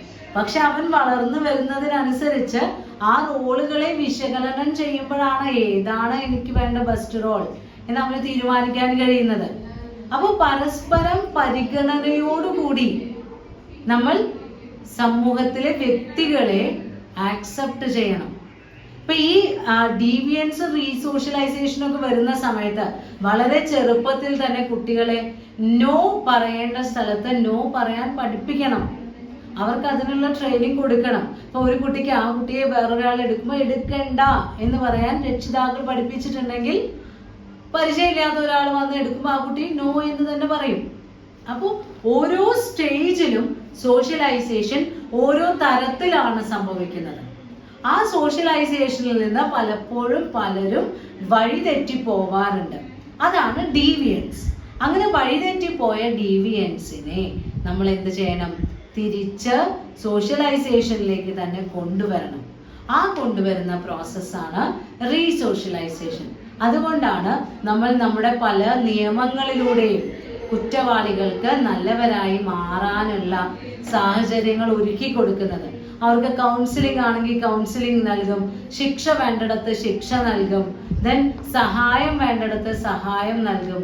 അങ്ങനെ സമൂഹത്തിലെ വില്ലന്മാരായ സാമൂഹ്യ വിരുദ്ധരെ വീണ്ടും സമൂഹത്തിന്റെ ഭാഗമാക്കാൻ ശ്രമിക്കുന്നതാണ് റീസോഷ്യലൈസേഷൻ. അപ്പോൾ ഈ ചാപ്റ്ററിൽ നമ്മൾ പഠിച്ചത് എന്താണ് സാമൂഹ്യവൽക്കരണം, ഏതൊക്കെയാണ് അതിൽ വരുന്ന സ്റ്റേജസ്, ഏതൊക്കെ ഏജൻസ് ആണ് അതിനെ അഫക്റ്റ് ചെയ്യുന്നത്, ഡീവിയൻസ് എന്താണ്, റീസോഷ്യലൈസേഷൻ എന്താണ്. അപ്പോൾ ഒരു ഹ്യൂമൻ ബീയിങ്ങിന് അവനവന്റെ ജീവിതം വളരെ സന്തോഷത്തോടെയും വിജയകരമായും പൂർത്തിയാക്കണമെങ്കിൽ അവൻ എന്തിന് തയ്യാറാവണം? സോഷ്യലൈസേഷന് തയ്യാറാവണം. ആ സൊസൈറ്റിയുടെ ഒരു നല്ല ഭാഗമായി മാറാൻ മനസ്സിൽ റെഡി ആയിട്ടുള്ള ഒരാൾക്ക് മാത്രമേ അവരുടെ ലൈഫിൽ എന്ത് ചെയ്യാൻ കഴിയുള്ളൂ? സക്സീഡ് ചെയ്യാൻ കഴിയുകയുള്ളൂ. സമൂഹത്തിനനുസരിച്ച് നമ്മൾക്കും എന്ത് ചെയ്യാൻ കഴിയണം? നമ്മുടെ സ്വഭാവ രീതികളിലും വിശ്വാസങ്ങളിലും മൂല്യങ്ങളിലും മാറ്റം വരുത്താൻ സാധിക്കണം. അപ്പൊ സോഷ്യലൈസേഷൻ എന്ന് പറയുന്നത് ഒരു സ്റ്റേബിൾ പ്രോസസ് അല്ല, അതൊരു ചേഞ്ചിങ് ആൻഡ് കണ്ടിന്യൂയിങ് പ്രോസസ്സാണ്. Next topic, forms of socialization. സാമൂഹ്യവൽക്കരണത്തിന്റെ ഓരോ രൂപങ്ങൾ അല്ലെങ്കിൽ ഏതൊക്കെ തരത്തിലാണ് സാമൂഹ്യവൽക്കരണം ഉള്ളത്. അപ്പൊ നമ്മൾ പറഞ്ഞു, ഒരു ഇൻഡിവിജ്വലിന്റെ ബിഹേവിയർ എന്ന് പറയുന്നത് വിലയിരുത്തപ്പെടുന്നത് മറ്റുള്ളവരുടെ കാഴ്ചപ്പാടുകളിലൂടെയാണ്. ചിലരുടെ സോഷ്യലൈസേഷൻ അല്ലെങ്കിൽ ചിലരുടെ ബിഹേവിയറിനെ നമ്മൾ അപ്രീഷിയേറ്റ് ചെയ്യുന്നുണ്ടായിരിക്കാം, ചിലത് അപ്രീഷിയേറ്റ് ചെയ്യാതിരിക്കുന്നുണ്ടായിരിക്കാം, ചിലതിനെ ക്രിട്ടിസൈസ് ചെയ്യുന്നുണ്ടാവാം. നമ്മൾ സാധാരണ പറയാറുണ്ട്, ഏതെങ്കിലും നന്നല്ലാത്ത സ്വഭാവമുള്ള കുട്ടിയാണെങ്കിൽ അവന്റെ കൂടെ കൂട്ടുകൂടാൻ പോണ്ട എന്ന് വരെ ചെറിയ കുട്ടികളോട് പറയും. കാരണം അവന്റെ കൂടെ നടന്നാൽ അവന്റെ സ്വഭാവം ഇവർ പഠിക്കും. നമ്മൾ പറഞ്ഞില്ലേ, ചെറിയ ശൈശവത്തില് ചെറിയ കുട്ടികൾ അവരുടെ സ്വഭാവം രൂപീകരിക്കുന്നത് അനുകരണത്തിലൂടെയാണ്. അതിനുശേഷമാണ് ഔപചാരിക വിദ്യാഭ്യാസമൊക്കെ ലഭിക്കുന്ന സമയത്ത് നല്ല നല്ല ഗുണങ്ങളെ കുറിച്ച് മനസ്സിലാക്കുകയും അവ നേടിയെടുക്കാൻ ശ്രമിക്കുകയും ഒക്കെ ചെയ്യുന്നത്. അപ്പോൾ ഈ സോഷ്യലൈസേഷന് പല രൂപങ്ങളുണ്ട്. ഓരോ വ്യക്തികളെയും നമ്മൾ ഒബ്സർവ് ചെയ്യുന്ന സമയത്ത് അല്ലെങ്കിൽ ഓരോ സമൂഹത്തിലും ഓരോ വ്യക്തികൾ പെരുമാറുന്നതിനെ വിലയിരുത്തുന്ന സമയത്ത് ഒരുപാട് രൂപങ്ങൾ, ഒരുപാട് തരത്തിലുള്ള സോഷ്യലൈസേഷൻ നമുക്ക് കാണാൻ കഴിയും. ഇപ്പൊ എക്സാമ്പിൾ പറയുകയാണെങ്കിൽ വാല്യൂ ലോഡഡ് സോഷ്യലൈസേഷൻ. ഒരുപാട് മൂല്യങ്ങൾ ഫോളോ ചെയ്യുന്ന ആളുകൾ ഉണ്ടായിരിക്കാം. വാല്യൂ ലെസ് സോഷ്യലൈസേഷൻ, ജീവിതത്തിൽ യാതൊരു മൂല്യങ്ങളും ഫോളോ ചെയ്യാത്ത ആളുകൾ ഉണ്ടായിരിക്കാം. ദെൻ പ്ലാൻഡ് സോഷ്യലൈസേഷൻ, ആസൂത്രണം ചെയ്ത് നമ്മൾ മുന്നേ കൂട്ടി തീരുമാനിക്കുന്നു നമ്മൾ എങ്ങനെ പെരുമാറണം, നമ്മൾ ഏത് രീതിയിൽ മറ്റുള്ളവരോട് സംസാരിക്കണം, നമ്മുടെ സ്വഭാവം എങ്ങനെയായിരിക്കണം, നമ്മൾ വിശ്വസിക്കേണ്ട മൂല്യങ്ങൾ എന്തൊക്കെയായിരിക്കണം, ഇതൊക്കെ പ്ലാൻ ചെയ്ത് ചെയ്യുന്ന ആളുകൾ ഉണ്ടായിരിക്കാം. അൺപ്ലാൻഡ് സോഷ്യലൈസേഷൻ, ചില സമയത്ത് മുൻകൂട്ടി പ്ലാൻ ചെയ്യാനൊന്നും പറ്റില്ല. നമ്മളൊരു സമൂഹത്തിൽ ഇരിക്കുന്ന സമയത്ത് പെട്ടെന്നൊരു എന്തെങ്കിലും ഇൻസിഡന്റ് ഉണ്ടാകുമ്പോൾ നമുക്ക് സഡൻ റിയാക്ഷൻസ് ആവശ്യമായി വരും. അതേപോലെ തന്നെ ഗുഡ് സോഷ്യലൈസേഷൻ ഉണ്ട്, ബാഡ് സോഷ്യലൈസേഷൻ ഉണ്ട്, പോസിറ്റീവ് സോഷ്യലൈസേഷൻ ഉണ്ട്, നെഗറ്റീവ് സോഷ്യലൈസേഷൻ ഉണ്ട്. അങ്ങനെ ഒരുപാട് തരമുണ്ട്. നിങ്ങളുടെ ടെക്സ്റ്റിൽ ടേബിൾ ആയി കൊടുത്തിട്ടുണ്ട് 162 പേജിൽ. കോൺഷ്യസ് സോഷ്യലൈസേഷൻ, അൺകോൺഷ്യസ് സോഷ്യലൈസേഷൻ എന്നൊക്കെ പറഞ്ഞിട്ട് ഒരുപാട് സാമൂഹ്യവൽക്കരണത്തിന്റെ രൂപങ്ങൾ, അതെല്ലാം പല രീതിയിൽ പല വ്യക്തികൾ ഫോളോ ചെയ്യുന്നതാണ്. അപ്പോൾ ഏത് തരം സോഷ്യലൈസേഷൻ ആയിക്കോട്ടെ, അതിന്റെ ബേസ് എന്ന് പറയുന്നത് ട്രെയ്റ്റ്സ് ആണ്, ഗുണങ്ങൾ. നമ്മൾ ഫോളോ ചെയ്യുന്ന ചില ശീലങ്ങളും ഗുണങ്ങളുമാണ് നമ്മുടെ സാമൂഹ്യവൽക്കരണത്തിന്റെ നാച്ചർ തീരുമാനിക്കുന്നത്. So, നമ്മുടെ forms of socialization depends upon the nature of traits shown by individuals. ഓരോ വ്യക്തികളും അവരുടെ ജീവിത രീതിയിൽ അല്ലെങ്കിൽ അവരുടെ പെരുമാറ്റത്തിൽ പ്രകടമാക്കുന്ന പോസിറ്റീവ് ആയിട്ടുള്ളതും നെഗറ്റീവ് ആയിട്ടുള്ളതുമായ ട്രെയ്റ്റ്സിനെ അടിസ്ഥാനമാക്കി അവരുടെ ഗുണങ്ങൾ, ശൈലികൾ എന്നൊക്കെ നമുക്ക് പറയാം. നമ്മുടെ സ്വഭാവത്തിൽ, നമ്മുടെ ജീവിത രീതിയിൽ നമ്മൾ ഫോളോ ചെയ്യുന്ന ഒരുപാട് ശൈലികൾ ഉണ്ടായിരിക്കും. അപ്പൊ അതിനെ അടിസ്ഥാനമാക്കി നമുക്ക് അവരുടെ സോഷ്യലൈസേഷൻ വാല്യൂ ലോഡഡ് ആണോ, വാല്യൂ ലെസ് ആണോ, പ്ലാൻഡ് ആണോ, അൺപ്ലാൻഡ് ആണോ, ഗുഡ് ആണോ, ബാഡ് ആണോ എന്നൊക്കെ പറയാൻ സാധിക്കും. അപ്പൊ ഇത്തരം ട്രെയ്റ്റ്സ് നമ്മൾ ജന്മന നമ്മൾക്ക് ലഭിക്കുന്നതായിരിക്കാം, അതല്ലെങ്കിൽ വേറെ എവിടെന്നെങ്കിലും ആർജിച്ചെടുക്കുന്നതായിരിക്കാം. അക്വയേർഡുമുണ്ട്, ഇൻബോൺ ആയിട്ടുള്ളതുമായ ട്രെയ്റ്റ്സ് ഉണ്ട്. അപ്പൊ ഈ ട്രെയ്റ്റ്സ് ആണ് ഒരു വ്യക്തിയുടെ സോഷ്യലൈസേഷനെ ഡിസൈഡ് ചെയ്യുന്നത്, അത് ഏത് രൂപത്തിലുള്ളതാണ്. അപ്പൊ ഈ വാല്യൂ ഡിസൈർഡ് ഫോർ സോഷ്യലൈസേഷൻ, നമ്മൾക്ക് നല്ല രീതിയിൽ സാമൂഹ്യവൽക്കരിക്കപ്പെട്ട വ്യക്തിയാണെങ്കിൽ ആ വ്യക്തി ഫോളോ ചെയ്യേണ്ട ചില മൂല്യങ്ങളുണ്ട്, നമ്മൾ അവരിൽ നിന്ന് പ്രതീക്ഷിക്കുന്ന ചില മൂല്യങ്ങൾ. ആ മൂല്യങ്ങളെ പോസിറ്റീവ് ആൻഡ് നെഗറ്റീവ് എന്ന് പറഞ്ഞുകൊണ്ട് 2 ടേബിൾ ആക്കിയിട്ട് നമ്മുടെ ടെക്സ്റ്റിൽ കൊടുത്തിട്ടുണ്ട്. പോസിറ്റീവ് ട്രെയ്റ്റ്സ് ഏതൊക്കെയാണ്, അതുപോലെ തന്നെ നെഗറ്റീവ് ട്രെയ്റ്റ്സ് ഏതൊക്കെയാണ്. പോസിറ്റീവ് ട്രെയ്റ്റ്സ് എന്ന് പറയുമ്പോൾ നമ്മളുടെ ബിഹേവിയർ, നമ്മുടെ സ്വഭാവ രീതി ഒരു അട്രാക്റ്റീവ് ആയിട്ടുള്ള സോഷ്യലൈസേഷൻ മോഡൽ ആവണമെങ്കിൽ, അല്ലെങ്കിൽ എല്ലാവരും അപ്രീഷിയേറ്റ് ചെയ്യുന്ന ഒരു രീതിയിൽ നമ്മൾക്ക് പെരുമാറാൻ കഴിയണമെങ്കിൽ ഒരു വ്യക്തി നേടിയെടുക്കേണ്ടതായ ഗുണങ്ങളാണ് പോസിറ്റീവ് ട്രെയ്റ്റ്സിൽ വരുന്നത്. അതിൽ മെയിൻ ആയിട്ട് വരുന്ന പോയിന്റുകൾ, ആറ്റിറ്റ്യൂഡ്സ്, നമ്മൾ എങ്ങനെയുള്ള ആറ്റിറ്റ്യൂഡ് കാണിക്കണം. ഒന്ന്, പോസിറ്റീവ് ട്രെയ്റ്റ് ആണെങ്കിൽ നമ്മളുടെ ആറ്റിറ്റ്യൂഡ് ആക്സെപ്റ്റ് അതോറിറ്റി, ലോയൽ, ഡിവോട്ടഡ്. ഫസ്റ്റ് പോയിന്റ് ആയിട്ട് പറയുന്നത് അതാണ്. അധികാരികളെ അനുസരിക്കാൻ കഴിയണം, അവരോട് വിശ്വസ്തതയുള്ളവരായിരിക്കണം, അവരോടൊരു അർപ്പണ മനോഭാവമുള്ള ആൾക്കാരായിരിക്കണം. നമ്മുടെ അതോറിറ്റിയെ ഫോളോ ചെയ്യുന്ന ഒരു ഗുണം നമ്മൾക്കുണ്ടെങ്കിൽ അതിനെ ഒരു പോസിറ്റീവ് ട്രെയ്റ്റ് ആയിട്ടാണ് കണക്കാക്കുന്നത്. അതേസമയം നേരെ തിരിച്ചാണെന്ന് വിചാരിക്കുക, റെബലിയസ് ആണ്, നമ്മളോട് എന്താണോ പറയുന്നത് അതിന്റെ വിപരീതം ചെയ്യാം, അല്ലെങ്കിൽ നിഷേധിത്തരം കാണിക്കുക എന്നൊക്കെ പറയില്ലേ, അനുസരണ കാണിക്കാതിരിക്കുക. അങ്ങനെയാണെങ്കിൽ അതിനെ നമ്മൾ ഏത് ട്രെയ്റ്റ് ആയിട്ട് കണക്കാക്കുക? നെഗറ്റീവ് ആണ്. അതൊരിക്കലും ഒരു വ്യക്തി ജീവിതത്തിൽ ഫോളോ ചെയ്യേണ്ടതല്ല. മറ്റുള്ളവരെ അനുസരിക്കാതിരിക്കുക എന്ന് പറയുന്നത്, മറ്റുള്ളവരെ എപ്പോഴും നിഷേധിച്ചുകൊണ്ടിരിക്കുക എന്ന് പറയുന്നത് ഒരു നല്ല ഗുണമല്ല. ദെൻ ആക്സെപ്റ്റ് വാട്ട്സ് ഗിവൺ, നമ്മൾക്ക് എന്താണോ ലഭിച്ചിട്ടുള്ളത് അതിനെ സ്വീകരിക്കാം. ചില വ്യക്തികൾ എങ്ങനെയായിരിക്കും, നമ്മൾക്ക് ലഭിച്ചതൊന്നും വേണ്ട, വീട്ടിലുള്ളതൊന്നും വേണ്ട, കിട്ടാത്തതിനെ കുറിച്ച് പറഞ്ഞ് പരാതി പറഞ്ഞുകൊണ്ടിരിക്കുന്നുണ്ടായിരിക്കും. അങ്ങനെയുള്ള ആളുകളുണ്ട്, അത് നെഗറ്റീവ് ട്രെയ്റ്റ് ആണ്. ദെൻ മൂന്നാമതായി പറയുന്നത് അഫെക്ഷനേറ്റ്, മറ്റുള്ളവരോടൊക്കെ ഒരു സ്നേഹത്തോടു കൂടി എല്ലാവരെയും നല്ല സൗഹാർദ്ദപരമായി കണക്കാക്കുകയും സ്നേഹത്തോടു കൂടി പെരുമാറുകയും ചെയ്യാം. അത് പോസിറ്റീവ് ട്രെയ്റ്റ് ആണ്. അതേസമയം വളരെ നിർവികാരമായി, കോൾഡായിട്ട്, മറ്റുള്ളവരോടൊന്നും യാതൊരു തരത്തിലുള്ള സ്നേഹവും പ്രകടിപ്പിക്കാതെ ഒറ്റയ്ക്ക് ഒരു മുരട സ്വഭാവമൊക്കെ കാണിക്കുകയാണെങ്കിൽ അത് നെഗറ്റീവ് ട്രെയ്റ്റ് ആണ്. അതുപോലെ തന്നെ കാൻഡിഡ്, ക്ലോസ്ഡ്, കെയറിങ്, അൺകെയറിങ്, നമ്മൾ നമ്മുടെ ഒപ്പമുള്ളവരെ കൂടി പരിഗണിക്കുന്ന ഒരു സ്വഭാവമാണ് നമ്മുടെ ബിഹേവിയറിൽ ഉള്ളത് എങ്കിൽ അതൊരു പോസിറ്റീവ് ട്രെയ്റ്റ് ആണ്. എന്നാൽ മറ്റുള്ളവരെ കുറിച്ച് യാതൊരു ശ്രദ്ധയില്ലാതെ അവനവന്റെ സ്വന്തം കാര്യം മാത്രം എന്നുള്ള രീതിയിൽ പെരുമാറുന്ന കുറെ ആളുകൾ ഉണ്ടായിരിക്കാം. അതെങ്ങനെയുള്ള ട്രെയ്റ്റ് ആണ്? നെഗറ്റീവ് ട്രെയ്റ്റ് ആണ്. അങ്ങനെ ഒരുപാട് കാര്യങ്ങൾ, ഇപ്പോ കോർട്ടിയസ്, റൂഡ്, കറേജിയസ്, ഫിയർഫുൾ, അങ്ങനെ കുറെ പോസിറ്റീവ് ട്രേറ്റ്സും നെഗറ്റീവ് ട്രേറ്റ്സും ഉണ്ട്. അപ്പോൾ ഒരു പ്രോപ്പർ സോഷ്യലൈസേഷൻ നേടിയെടുത്തിട്ടുള്ള ഒരു വ്യക്തിയാണെങ്കിൽ ആ വ്യക്തിയിൽ ഏറ്റവും കൂടുതൽ ഉണ്ടാകേണ്ടത് പോസിറ്റീവ് ട്രേറ്റുകളാണ്. മറ്റുള്ളവർ അപ്രീഷിയേറ്റ് ചെയ്യുന്ന തരത്തിലുള്ള ഗുണങ്ങളായിരിക്കണം നമ്മൾ നമ്മുടെ ജീവിത രീതിയിൽ ഫോളോ ചെയ്യേണ്ടത്. അതല്ലാതെ ആർക്കും ആക്സെപ്റ്റ് ചെയ്യാൻ കഴിയാത്ത ഏതെങ്കിലും തരത്തിലുള്ള ദുർഗുണങ്ങൾ മാത്രം സ്വീകരിക്കുന്ന ഒരു വ്യക്തിയാണെങ്കിൽ അവരെ ഒരിക്കലും നമ്മൾക്കൊരു സോഷ്യലൈസ്ഡ് ബിഹേവിയർ എന്നുള്ള കാറ്റഗറിയിൽ ഉൾപ്പെടുത്താൻ പറ്റില്ല. അപ്പൊ നെഗറ്റീവ് ട്രേറ്റ്സുകളെ ഒഴിവാക്കി പോസിറ്റീവ് ട്രേറ്റ്സിനെ നമ്മുടെ ബിഹേവിയറിൽ ഇൻക്ലൂഡ് ചെയ്യാൻ നമ്മൾക്ക് കഴിയണം. പലർക്കും അവർക്ക് അവരുടെ ജീവിത സാഹചര്യങ്ങളിൽ നിന്ന് അത് മനസ്സിലാക്കിയെടുത്ത് പെരുമാറാനുള്ള കഴിവുണ്ട്.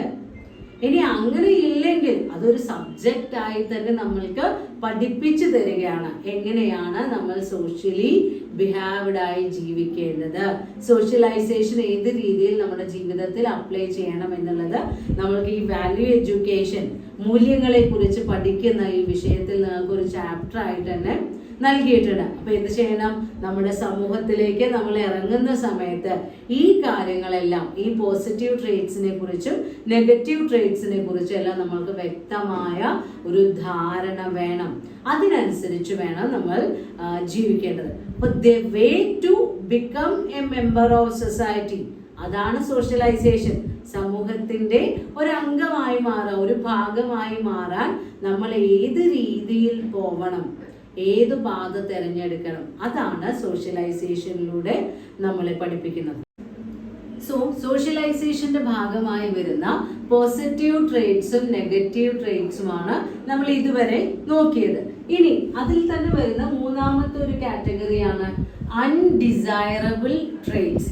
അൺഡിസൈറബിൾ ട്രേറ്റ്സ് എന്ന് പറഞ്ഞു കഴിഞ്ഞാൽ ഒരു വ്യക്തി ഒരു സമൂഹത്തിന്റെ ഭാഗമായി നിൽക്കുന്ന സമയത്ത് ചില പെരുമാറ്റങ്ങൾ നമ്മൾ അവരിൽ നിന്ന് പ്രതീക്ഷിക്കുന്നേയില്ല, അല്ലെങ്കിൽ അത്തരം പെരുമാറ്റങ്ങൾ ഒരിക്കലും നമ്മുടെ ബിഹേവിയർ ആയി നമ്മൾ മാറ്റരുത്. സ്വഭാവത്തിന്റെ രീതികളായി മാറ്റാൻ താല്പര്യപ്പെടാത്ത ഗുണങ്ങൾ, അവയാണ് അൺഡിസൈറബിൾ ട്രേറ്റ്സിൽ വരുന്നത്.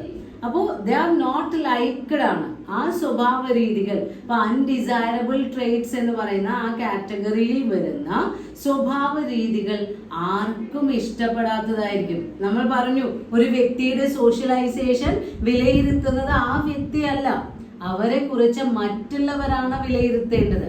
അപ്പൊ മറ്റുള്ളവർ വിലയിരുത്തുന്ന സമയത്ത് ഈ ചില ഗുണങ്ങൾ, ഇപ്പൊ ഈ അൺഡിസൈറബിൾ എന്ന് പറയുന്ന കാറ്റഗറിയിൽ വരുന്ന ട്രേറ്റ്സ് ഒരു വ്യക്തികളും ഇഷ്ടപ്പെടാത്ത തരത്തിലുള്ള സ്വഭാവ രീതികളാണ്. അപ്പൊ അത്തരം ട്രേറ്റ്സിനെ, ഈ അൺഡിസൈറബിൾ ട്രേറ്റ്സിനെ നമ്മളുടെ ജീവിതത്തിന്റെ ഭാഗമായി ഒരിക്കലും മാറ്റരുത്. ആ സ്വഭാവ രീതികൾ നമ്മുടെ ജീവിതത്തിൽ ആക്സെപ്റ്റ് ചെയ്യാൻ ഒരിക്കലും നമ്മൾ പരിശ്രമിക്കരുത്.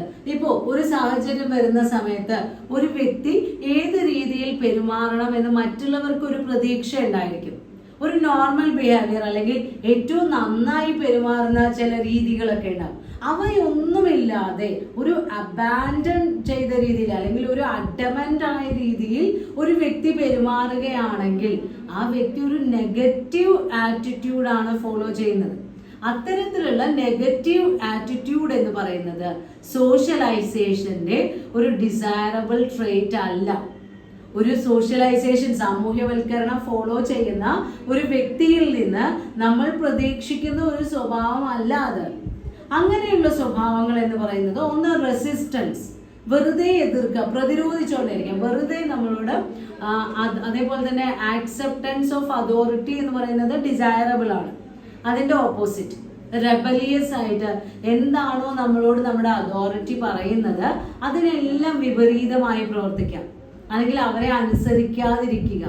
ദെൻ ഏതെങ്കിലും ഒരു സന്ദർഭത്തിൽ നമ്മൾ നന്നായി പെർഫോം ചെയ്യേണ്ട സമയമാണ്, അല്ലെങ്കിൽ നന്നായി സംസാരിക്കേണ്ട സമയമാണ് എങ്കിൽ ആ സമയത്ത് ഒന്നും മിണ്ടാതിരിക്കുക. ഷൈനസ് ആണ്, എനിക്ക് നാണക്കേടാണ്, എനിക്ക് അവിടെ അങ്ങനെ പറയാൻ കഴിയില്ല എന്നൊക്കെ പറഞ്ഞിട്ടുള്ള ഒരു തരം റൂഡ് ബിഹേവിയർ കാണിക്കുക. അതെല്ലാം അൺഡിസൈറബിൾ ട്രേറ്റ്സ് ആണ്. അപ്പൊ സോഷ്യലൈസേഷൻ പ്രോസസ്സിൽ ഒരിക്കലും ഒരു ഇൻഡിവിജ്വൽ സ്വീകരിക്കരുത് എന്ന് മറ്റുള്ളവർ ആഗ്രഹിക്കുന്ന ഗുണങ്ങളാണ് അൺഡിസൈറബിൾ ട്രേറ്റ്സ് എന്ന് പറയുന്ന കാറ്റഗറിയിൽ വരുന്നത്.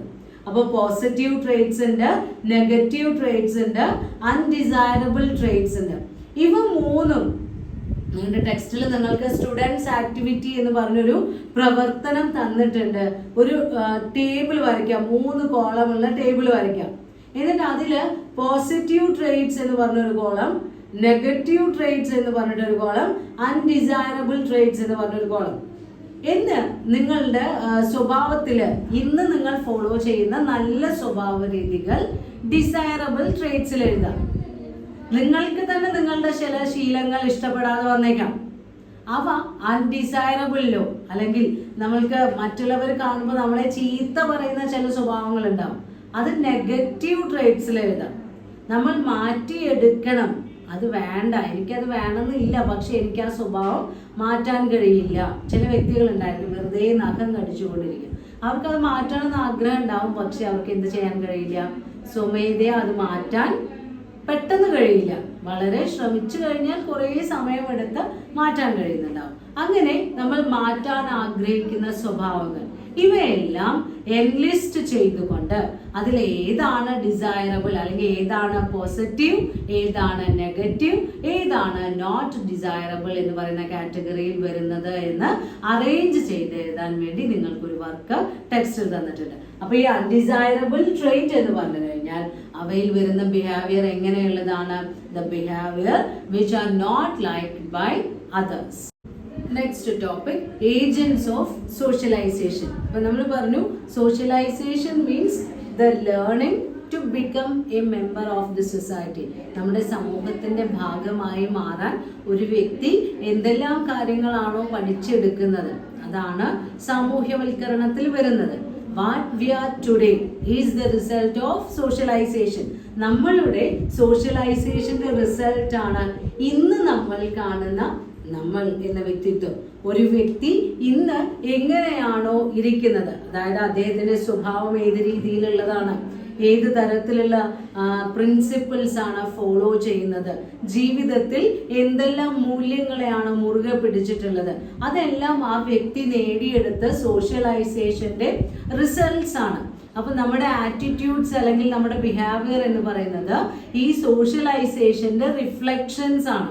അങ്ങനെ നോക്കുമ്പോൾ നമുക്ക് പറയാൻ കഴിയും personality is the by product of socialisation. നമ്മളുടെ സാമൂഹ്യവൽക്കരണത്തിന്റെ ഒരു ഉൽപ്പന്നമായി വരുന്നതാണ് നമ്മുടെ പേഴ്സണാലിറ്റി.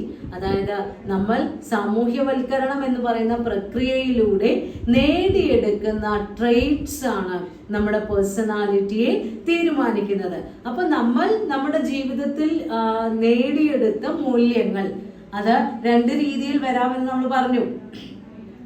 ജന്മസിദ്ധമായി ജീനുകളിലൂടെ ലഭിക്കുന്ന ഗുണങ്ങളുണ്ട്. അതിനു പുറമെ നമ്മൾ ജീവിക്കുന്ന സമൂഹത്തിൽ നിന്ന് നമ്മൾ അക്വയർ ചെയ്തെടുക്കുന്ന ക്വാളിറ്റീസ് ഉണ്ട്. ഇവയെല്ലാം ചേർന്നാണ് ഒരു വ്യക്തിയുടെ വ്യക്തിത്വത്തെ രൂപീകരിക്കുന്നത്.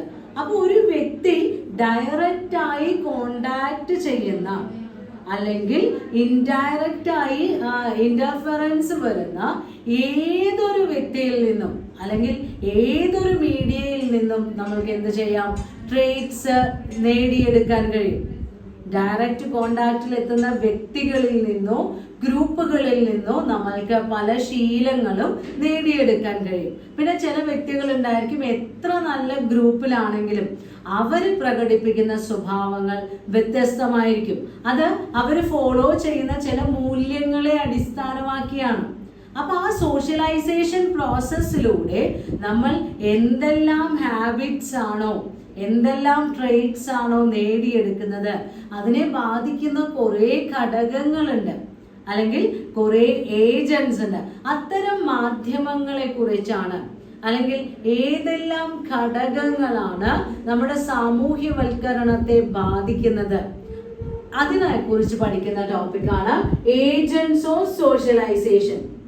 സാമൂഹ്യവൽക്കരണത്തിൽ വരുന്ന മാധ്യമങ്ങൾ അല്ലെങ്കിൽ അതിൻ്റെ മീഡിയാസ് ആയിട്ട് വരുന്നത് എന്തൊക്കെയാണ്?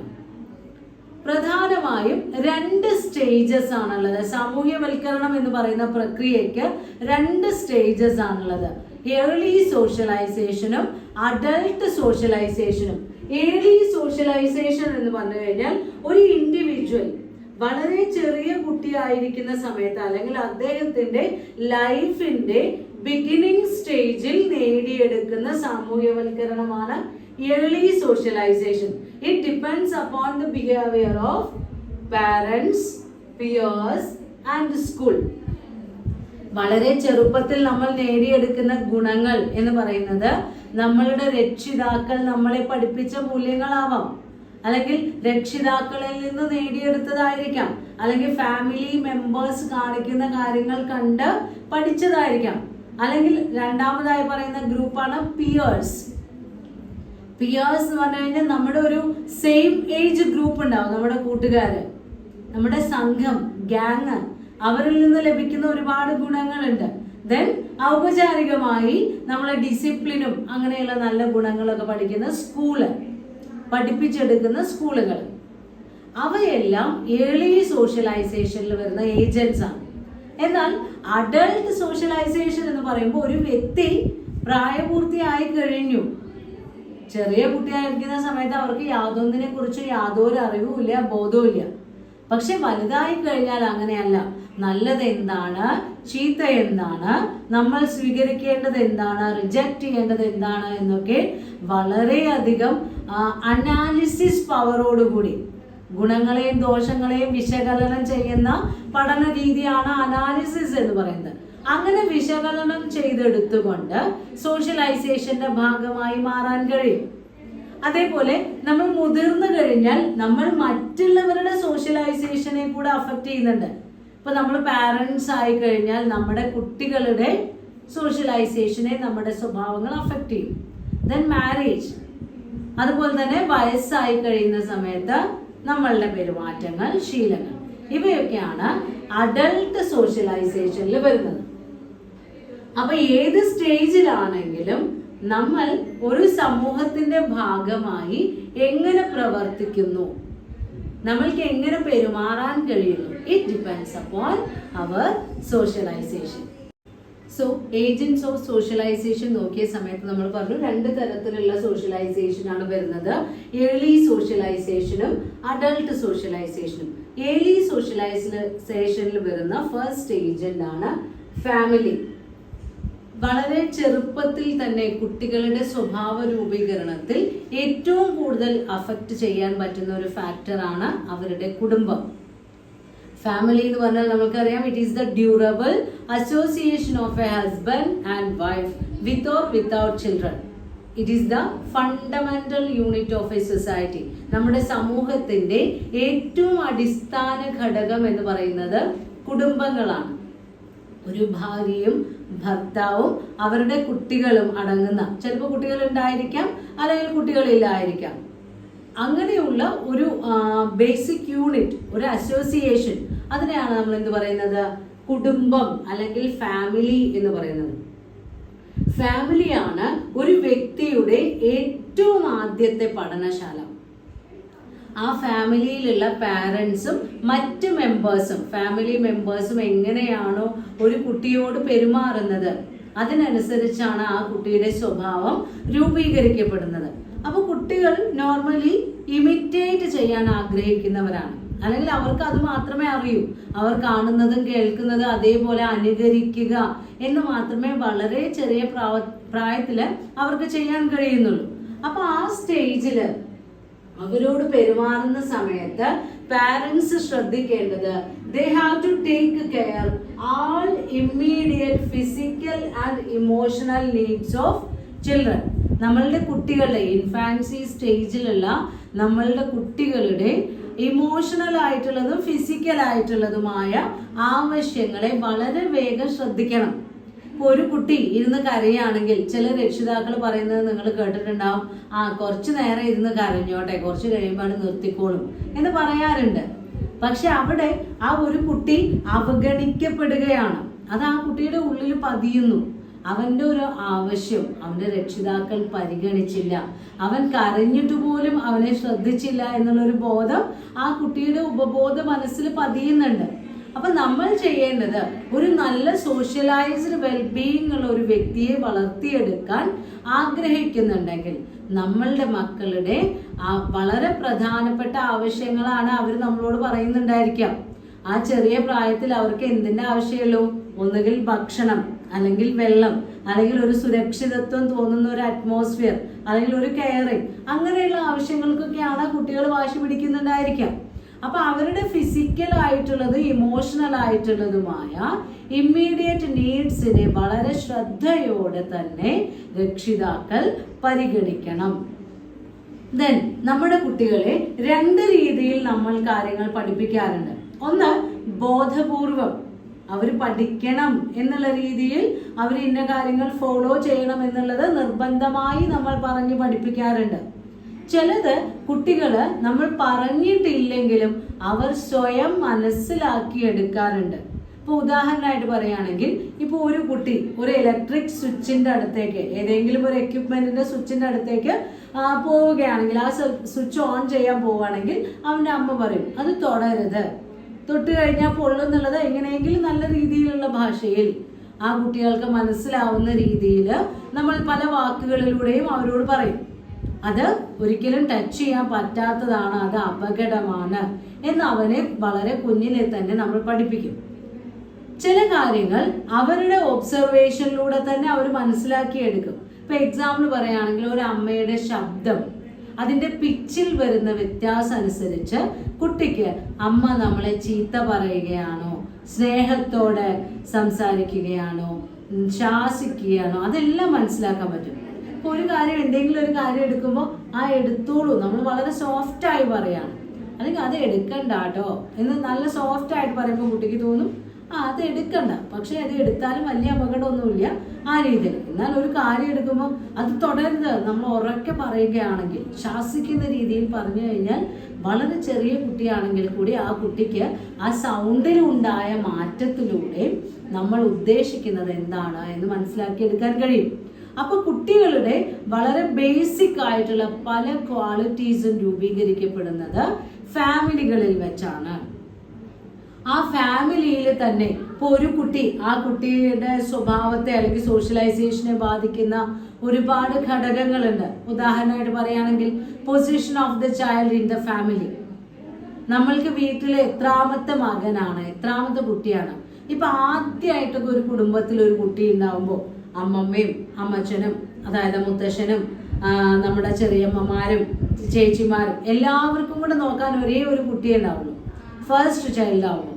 അപ്പൊ ആ കുട്ടിക്ക് ആവശ്യമുള്ള കാര്യങ്ങളെല്ലാം ചിലപ്പോൾ ഒരെണ്ണത്തിന് പകരം 2 എണ്ണമായി കിട്ടിയെന്ന് വരും. രണ്ടാമതൊരു കുട്ടി കൂടി ഉണ്ടാവുമ്പോൾ ആ കുട്ടിക്കും ഏകദേശം ഇങ്ങനെയൊക്കെ കിട്ടും. പക്ഷെ 3ാമതും 4ാമതും 5ാമതും കുട്ടികൾ ഉണ്ടായിക്കൊണ്ടിരുന്നാൽ ആ കുട്ടിയുടെ സ്ഥാനം കുറയുന്നതിനനുസരിച്ച്, അതായത് നമ്മുടെ വീട്ടിലെ കുട്ടികളുടെ എണ്ണം കൂടി കൂടി വരുന്നതിനനുസരിച്ച് ആദ്യത്തെ കുട്ടിക്ക് ചെയ്തു കൊടുത്തതുപോലെയുള്ള എല്ലാ ഫ്ലറിഷ്മെന്റ്സ് ഒന്നും ചിലപ്പോൾ ചെറിയ കുട്ടിക്ക് ലഭ്യമായി എന്ന് വരില്ല.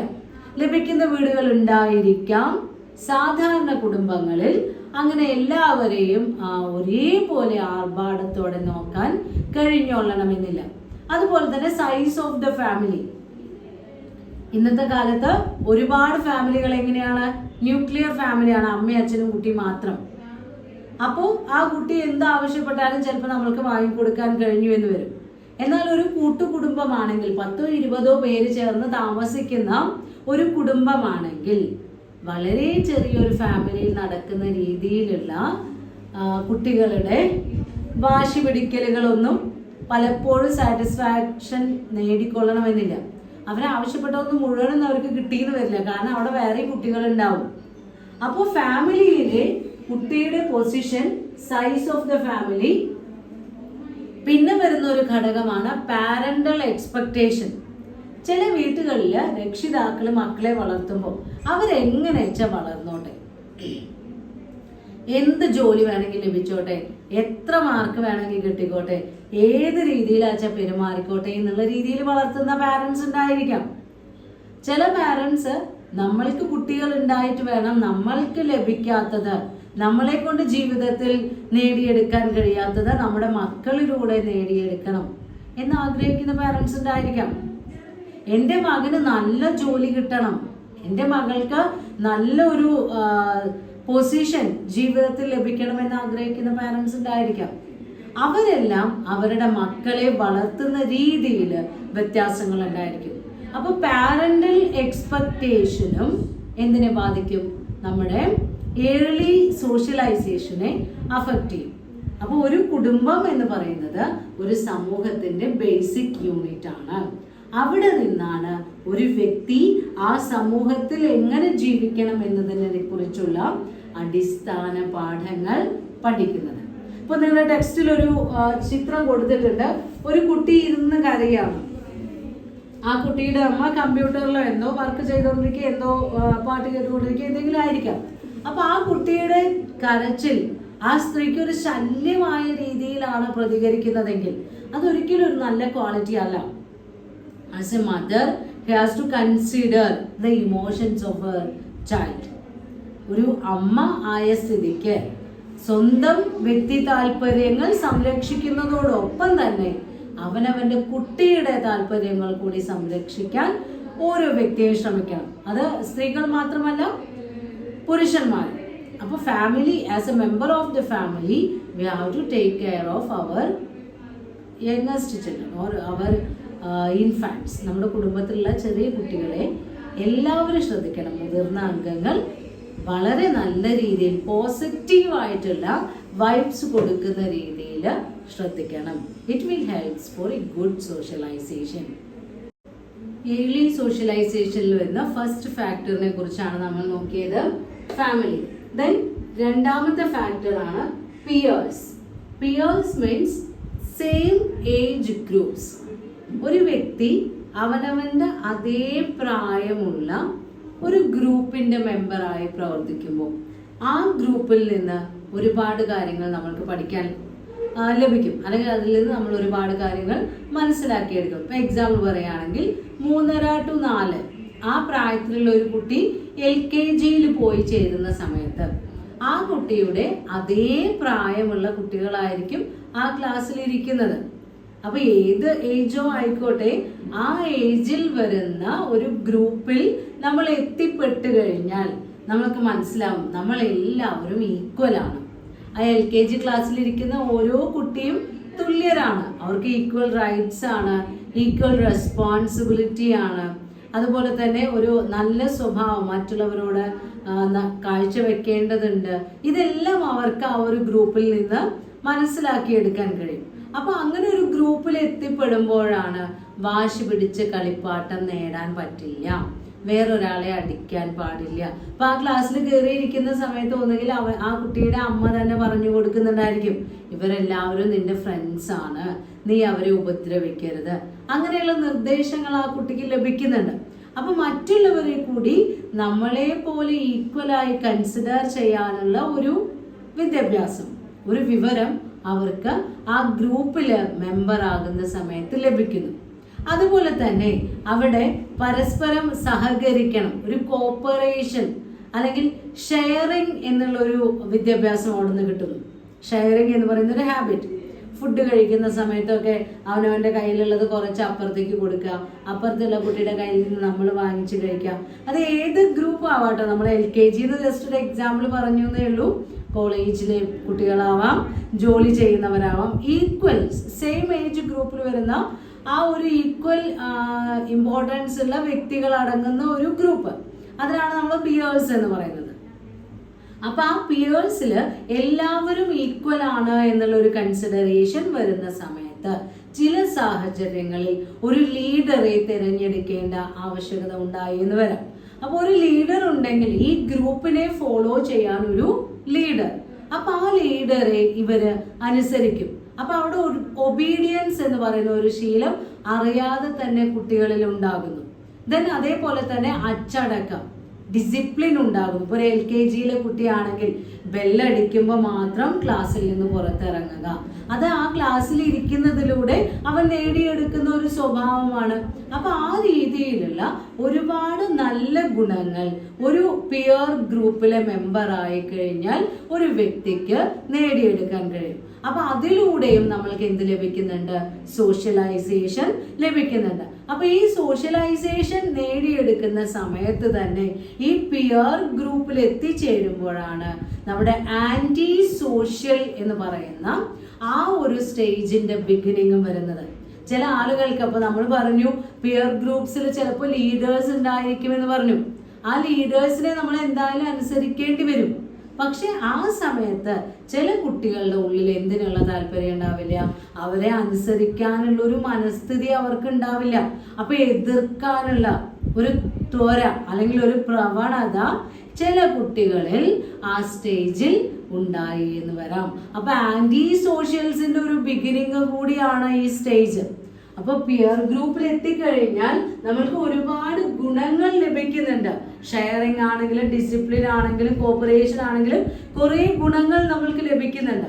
അതേസമയം അവിടെ തന്നെ പരസ്പരമുള്ള ഒരു സ്പർദ്ധ, അല്ലെങ്കിൽ എല്ലാവരെയും കാണുമ്പോൾ ചില ആൾക്കാരോട് ചിലർക്ക് ഒരു എന്തെങ്കിലും തരത്തിലുള്ള ഒരു എതിർപ്പ് തോന്നുക, അങ്ങനെ ഒരു വിരുദ്ധ സ്വഭാവം കൂടെ തുടങ്ങാനുള്ള സാഹചര്യം പിയർ ഗ്രൂപ്പിലുണ്ട്.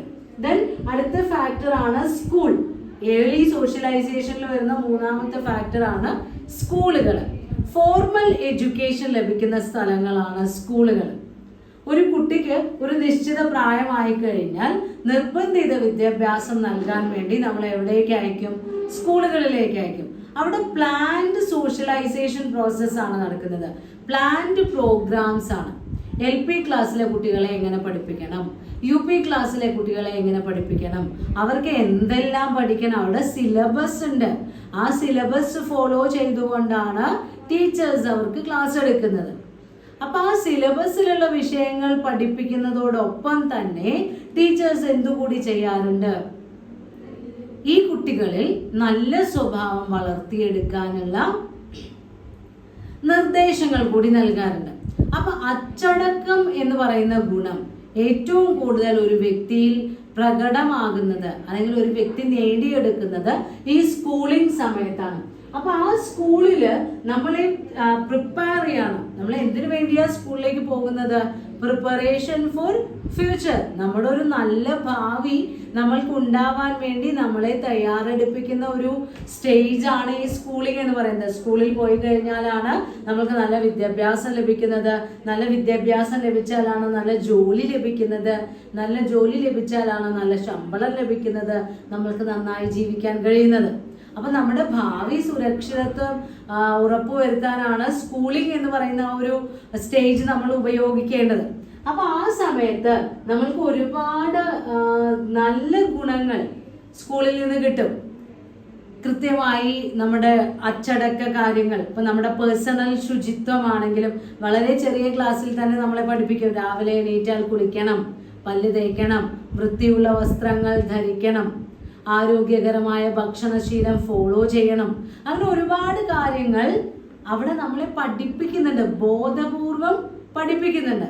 അതോടൊപ്പം തന്നെ ചില പ്രൈമറി ക്ലാസ്സുകളിലെ ചില പാഠങ്ങളോ അല്ലെങ്കിൽ ബുക്കുകളിലെ ചിത്രങ്ങളോ കുട്ടികൾക്കിടയിൽ ജെൻഡർ ഡിസ്ക്രിമിനേഷനും ഉണ്ടാക്കാറുണ്ട്.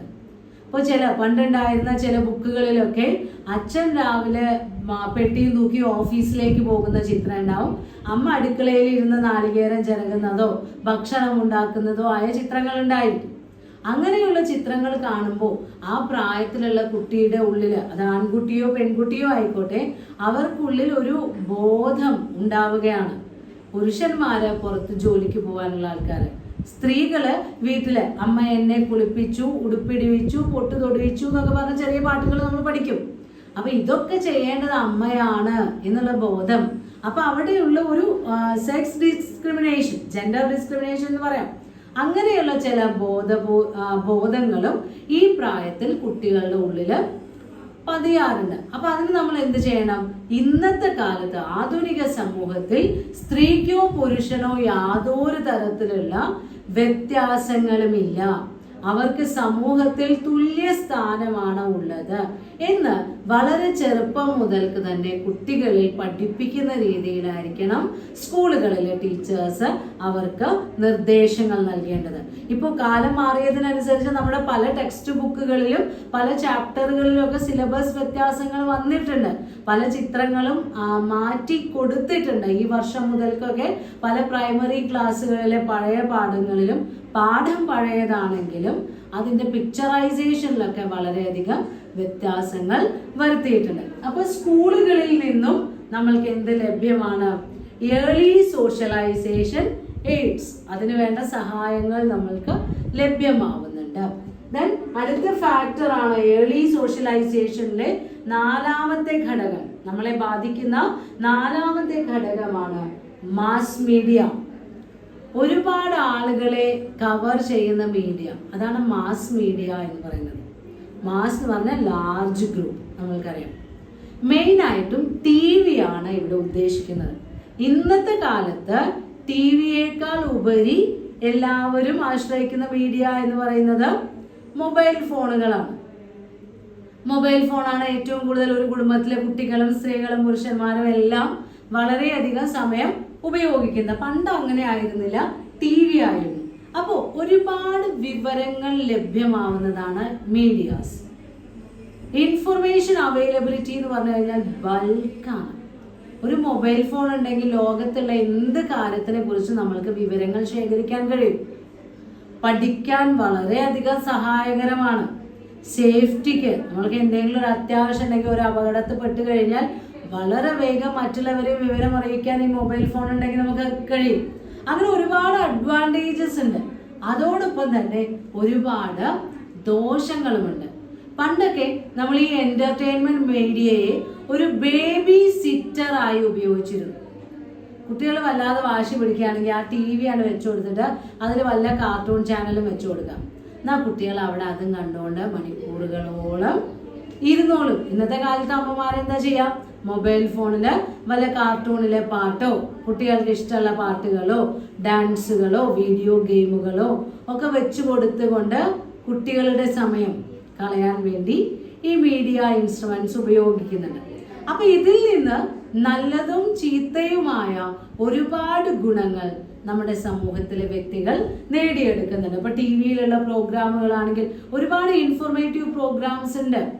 ജീവിതത്തിൽ ഗുണകരമായിട്ടുള്ള ഒരുപാട് കാര്യങ്ങൾ നമുക്ക് അതിൽ നിന്ന് പഠിക്കാൻ കഴിയും. എന്നാൽ അതോടൊപ്പം തന്നെ ഇതിന് എന്തുമുണ്ട്? നെഗറ്റീവ് സൈഡ്സും ഉണ്ട്. അപ്പോൾ ഒരു സോഷ്യലൈസേഷൻ എന്ന് പറയുന്ന പ്രോസസ്സിൽ ഒരു നല്ല ഇൻഡിവിജ്വൽ ചെയ്യേണ്ടത് അവർക്ക് അവൈലബിൾ ആയ ഏജൻസിൽ നിന്നും അല്ലെങ്കിൽ റിസോഴ്സുകളിൽ നിന്നും അവനവന് വേണ്ട പോസിറ്റീവ് ട്രേറ്റ്സ് അക്വയർ ചെയ്തെടുക്കാം. നെഗറ്റീവ് ട്രേറ്റ്സിനെ ഒഴിവാക്കി കളയാം. അങ്ങനെ നല്ല ഗുണങ്ങൾ സ്വാംശീകരിച്ചെടുക്കാനുള്ള ഒരു കഴിവ് ഇൻഡിവിജ്വലിനുണ്ടെങ്കിൽ ഈ സോഷ്യലൈസേഷൻ ഏജൻസ് എല്ലാം നമ്മൾക്ക് വളരെയധികം സഹായപ്രദമാണ് അല്ലെങ്കിൽ ഉപകാരപ്രദമാണ്.